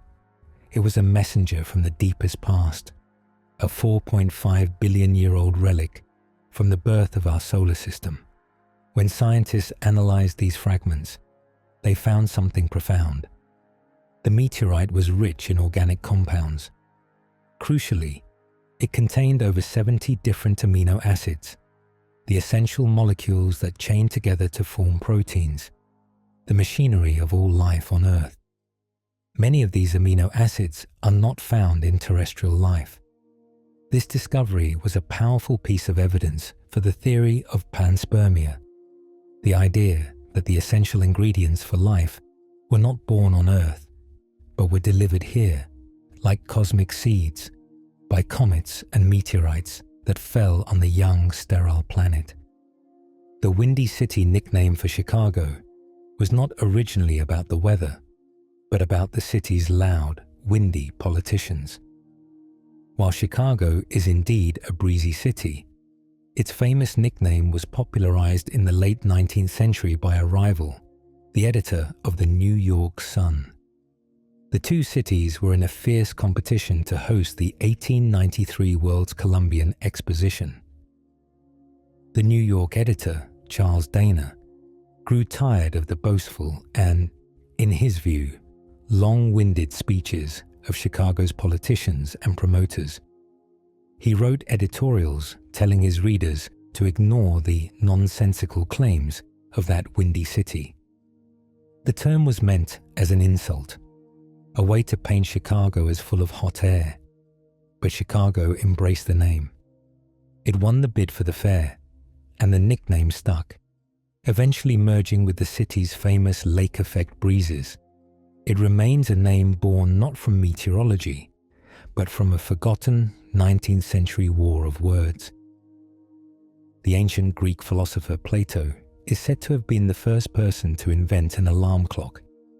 In 4th century BC Athens, the great philosopher Plato ran a school called the Academy, where he needed his students to be on time for his early morning lectures.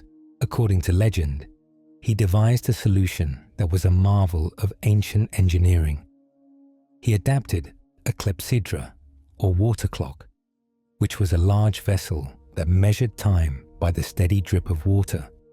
Plato's version had a mechanism that, when the water reached a certain preset level, would force the water into a second, smaller vessel.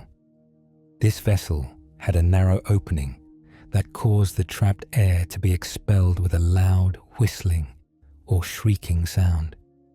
It was a simple, ingenious device, using the steady, patient laws of physics to create a sudden, unavoidable noise. It was the world's first non-living timekeeper, a machine built to wake the human mind. The Shab-e Yalda, or Yalda Night, is an ancient Persian festival celebrated on the longest and darkest night of the year. For thousands of years, on the winter solstice, people in Iran and other Persian-influenced regions have gathered to celebrate a night of profound symbolic importance. This is Shab-e Yalda, the night of birth. It is the last night of autumn, the moment when the darkness of the year reaches its absolute peak. Families and friends gather, often staying awake all night. They light candles, read poetry, and eat symbolic fruits, especially watermelons and pomegranates, whose red color represents the crimson hues of dawn and the glow of life. This festival is not one of fear, but of anticipation.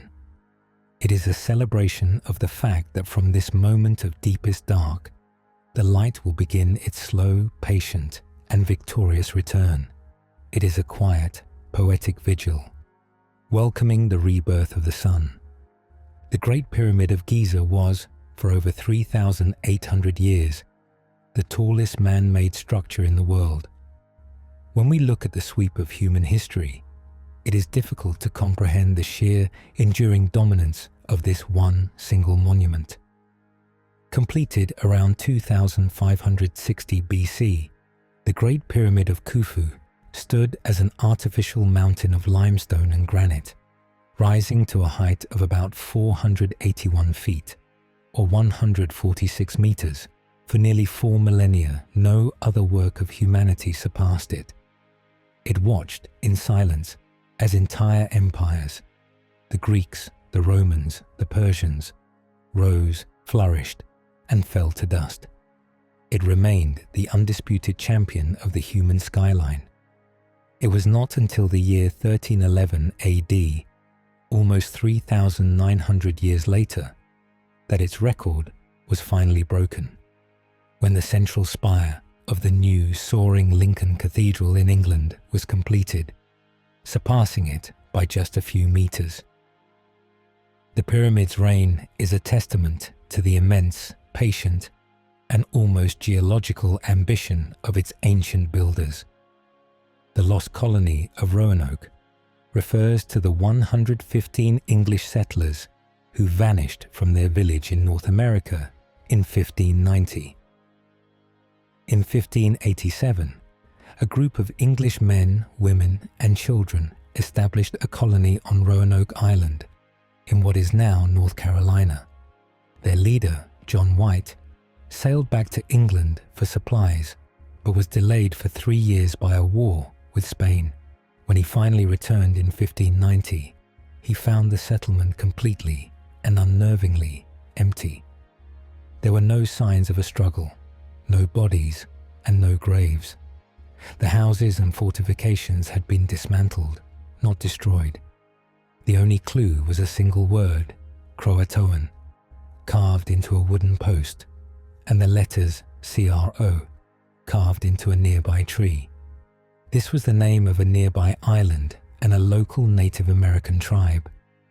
But a storm prevented White from investigating. The 115 colonists, including his own granddaughter, Virginia Dare, the first English child born in the Americas, were never seen again. They simply walked out of their fort and into the mists of history. The Mandela effect is a modern term for a phenomenon where a large group of people collectively misremembers a specific fact or event.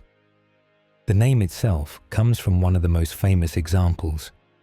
Many people in the 1980s and 90s distinctly remember South African leader Nelson Mandela dying in prison. They remember news clips of his funeral. In reality, Mandela was released from prison in 1990 and went on to become president, dying decades later in 2013. The Mandela effect is this strange, shared, false memory. Other examples include the belief that the Berenstain Bears were spelled Berenstein, or that a certain movie line was said, when it never was. It is not about a single person being wrong, but about a large, unrelated group sharing the exact same incorrect detail. It is a fascinating modern puzzle, a quirk of social memory, and the strange, subjective, and sometimes collaborative way our minds build our sense of the past. The placebo effect is not just a psychological trick. It can create real, measurable, physical changes in the body. We often think of the placebo effect as all in the mind, a simple case of a patient being fooled. But research has shown that the brain, when it believes it is receiving a real treatment, can trigger its own very real healing mechanisms. When a person takes a sugar pill, believing it is a powerful painkiller, their brain can respond by releasing its own natural, pain-relieving chemicals. Endorphins, the patient's report of feeling better, is not just an illusion. Their internal chemistry has genuinely changed, and their pain has been dampened. Brain scans have shown that placebo-treated brains can look identical to brains treated with an active drug. The placebo effect is a profound and powerful testament to the deep, mysterious, and still uncharted connection between belief, expectation, and the physical, biological reality of the human body. The bioluminescent forest in Japan, on the island of Shikoku, is home to a species of mushroom that glows in the dark. In the hot, rainy season, the forests of Shikoku become home to a quiet, otherworldly light. This is not from the sky, but from the forest floor. The Mycena lux coeli, or mushrooms of heaven's light, are a species of bioluminescent fungi. By day, they are small, unassuming brown mushrooms, but as night falls, they undergo a beautiful transformation. They begin to emit a steady, pale, greenish-white glow. This light is the result of a chemical reaction, a process similar to that used by fireflies. Scientists believe the mushrooms glow to attract nocturnal insects, which then help to spread the mushroom spores throughout the dark, damp woods. To walk this forest at night is to see the earth itself adorned with thousands of tiny, living, and silent lanterns, a forest floor that seems to be dreaming of starlight. The Book of Kells is an 8th century illuminated manuscript so detailed that some of its decorations are invisible to the naked eye. Housed in the library of Trinity College Dublin, the Book of Kells is a masterpiece of medieval art, a copy of the 4 Gospels that is a riot of colour and complexity. It was created by Celtic monks around the year 800 AD, but its true wonder is not just its beauty, but its almost superhuman level of detail. The monks worked with single hairbrushes and pigments ground from all over the world. They filled the pages with impossibly intricate interlaced patterns, where a single unbroken line weaves and knots around itself. In some of these designs, the lines are so fine and so close together that a magnifying glass is required to see that they are, in fact, separate. It is a work of profound, microscopic devotion, a book made not just for the eyes of humans, but perhaps for the eyes of a God who could see its every perfect hidden line. The coffin ships were the name given to the overcrowded, disease-ridden vessels that carried Irish immigrants to North America during the Great Famine. The mid-19th century in Ireland was a time of unimaginable suffering, as a potato blight destroyed the nation's primary food source. Millions faced starvation or sought escape. This escape often came in the form of passage on cargo ships, which were not designed for people. These vessels, which became known as coffin ships, were horrifically overcrowded, with hundreds of desperate people packed below decks in the dark. Hygiene was non-existent, and food and water were scarce. Diseases like typhus and cholera spread like wildfire. A significant percentage of the passengers, sometimes as many as 30%, would die during the long 6-week Atlantic crossing, their bodies given to the sea. The name coffin ship was a terrible, literal description of these vessels, which promised a new life, but so often delivered only a floating grave. The sighing of a bridge, like the Ponte dei Sospiri in Venice, was not about romance, but about despair. The Bridge of Sighs in Venice is one of the most famous and beautiful bridges in the world, an enclosed white limestone archway that spans a narrow canal. Tourists imagine it as a place of romantic sighs, but its history is far darker. The bridge was built in 1600 to connect the Doge's palace, which contained the city's courtrooms, directly to the new prison. The bridge contained 2 separate windowless corridors. When convicted prisoners were led from the judgment hall, this bridge was their final walk from the world. The small barred windows on the bridge offered them their very last brief glimpse of the beauty of the Venetian lagoon before they were led into the dark, inescapable cells. The sighs were not those of lovers, but the final, hopeless, and mournful sighs of prisoners who knew they would never see the outside world again. The Tammany Hall political machine in New York City was originally founded as a charitable, social club. History is full of institutions whose final form bears no resemblance to their original intent. Tammany Hall, which became the very symbol of 19th century political corruption, began in 1789 as a patriotic and benevolent society. It was called the Society of St. Tammany, named after a legendary friendly Lenape chief, and its members wore Native American titles. Its original purpose was to be a purely American social club, a counterbalance to the aristocratic, British-leaning societies of the time. It was a place for men to gather, to celebrate, and to perform charitable works. But as the 19th century progressed and waves of immigrants poured into New York, the society's leaders realized that they could trade charity, like a bag of coal or a job, for a person's vote. Over decades, this benevolent club slowly, methodically transformed into the most powerful and most corrupt political machine in American history.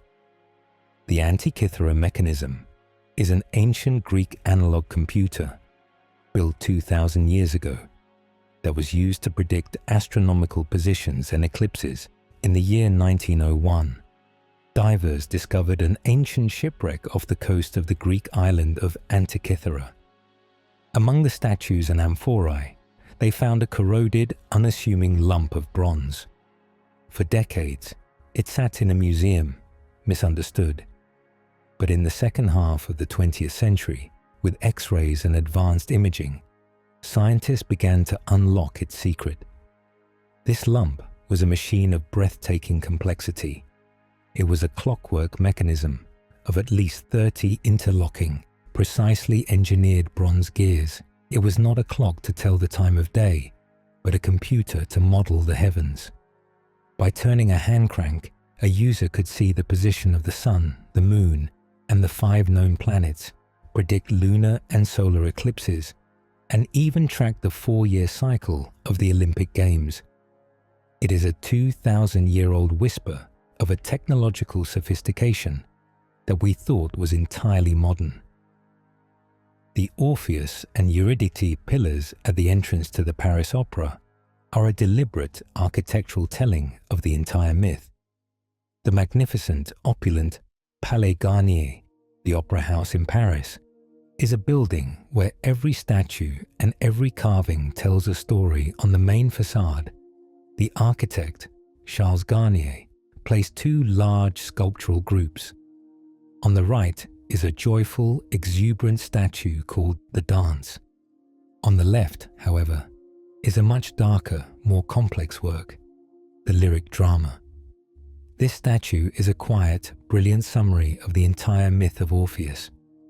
It shows Orpheus, in his moment of triumph, singing with his lyre.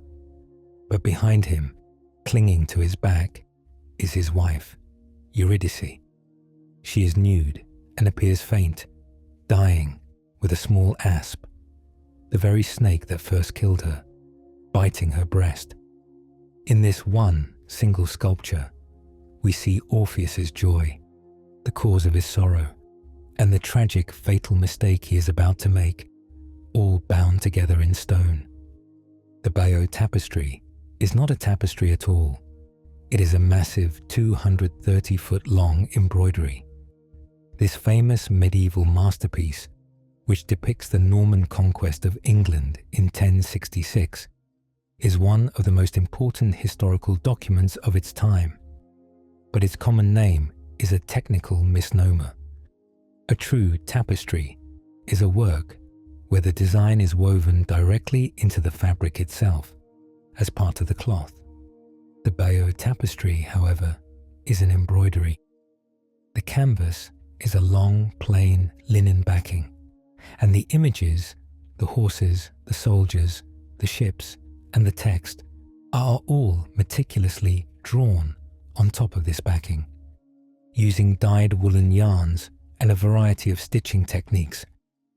This vast 230-foot or 70-meter long linen scroll was, in essence, a giant 11th century comic strip, a narrative masterpiece that was not woven, but stitched with incredible patience and artistry, telling a complex story in a language of simple, colorful thread. The stoned ape hypothesis is a theory that suggests our prehistoric ancestors evolved into modern humans after they began to consume psychedelic mushrooms while highly controversial and not accepted by mainstream science. It is a fascinating and poetic idea about the birth of human consciousness, proposed by the ethnobotanist Terence McKenna. The theory suggests that as early hominids moved from the forests into the grasslands, they would have encountered psilocybin mushrooms growing in the dung of animal herds. He argued that ingesting these mushrooms acted as an evolutionary catalyst. In small doses, he claimed, they increased visual acuity, making for better hunters. In larger doses, they dissolved boundaries, fostered community bonding, and crucially, may have jump-started the brain's capacity for language, art, and abstract symbolic thought. It is a theory that places the very root of our self-awareness, not in a slow, steady march, but in a sudden, profound, and mind-altering chemical encounter. One modern interpretation suggests that, in one famous panel of the Sistine Chapel ceiling, Michelangelo hid a brain in the sky around the figure of God. Michelangelo's creation of Adam is one of the most iconic images in all of art. The two fingers almost touching. God is depicted as a powerful, dynamic figure, wrapped in a swirling reddish-purple cloak. But in 1990, a physician named Franklin Meshberger noticed something astonishing. He argued that the shape of this cloak and the figures within it is not just a random cloud. It is a perfect, anatomically correct cross-section of the human brain. The contours match the cerebrum, the brainstem, the frontal lobe, and the cerebellum. According to this interpretation, Michelangelo, who had secretly studied human dissection, was not painting a god in the sky. He was creating a profound, hidden, and Renaissance humanist message that the divine spark of creativity and intelligence that God is giving to Adam is, in fact, the intellect, the human mind itself. And so, our journey through the meandering world of these quiet facts comes to a gentle close. We have drifted from shore to shore, picking up these small, shining pieces of knowledge. We have seen the cube-shaped mark of the wombat, heard the echo of the wow signal, and touched the ancient edible honey from an Egyptian tomb. Each fact was its own island, a self-contained world that asked for nothing more than a moment of quiet wonder. We have walked through a library of whispers, hearing of dancing plagues, immortal jellyfish, and the vast, silent fungus that sleeps beneath the Oregon forest. These stories, from the heat of a lightning bolt to the cold of a year without a summer, have painted a picture of a world more complex and magical than we can ever fully hold. We have learned of the silent underground networks of trees and the invented color of magenta. The journey was not about reaching a destination, but about the gentle, lulling motion of discovery, letting each small marvel pass by like a cloud, leaving the mind peaceful and still. If you happen to still be awake, that's perfectly all right. You can simply lie back, let the music keep flowing in the background, and drift in and out of the story at your own pace. But if your eyes are heavy, let the stories of these random, quiet wonders and the gentle music carry you softly into rest. Sleep well. Good night.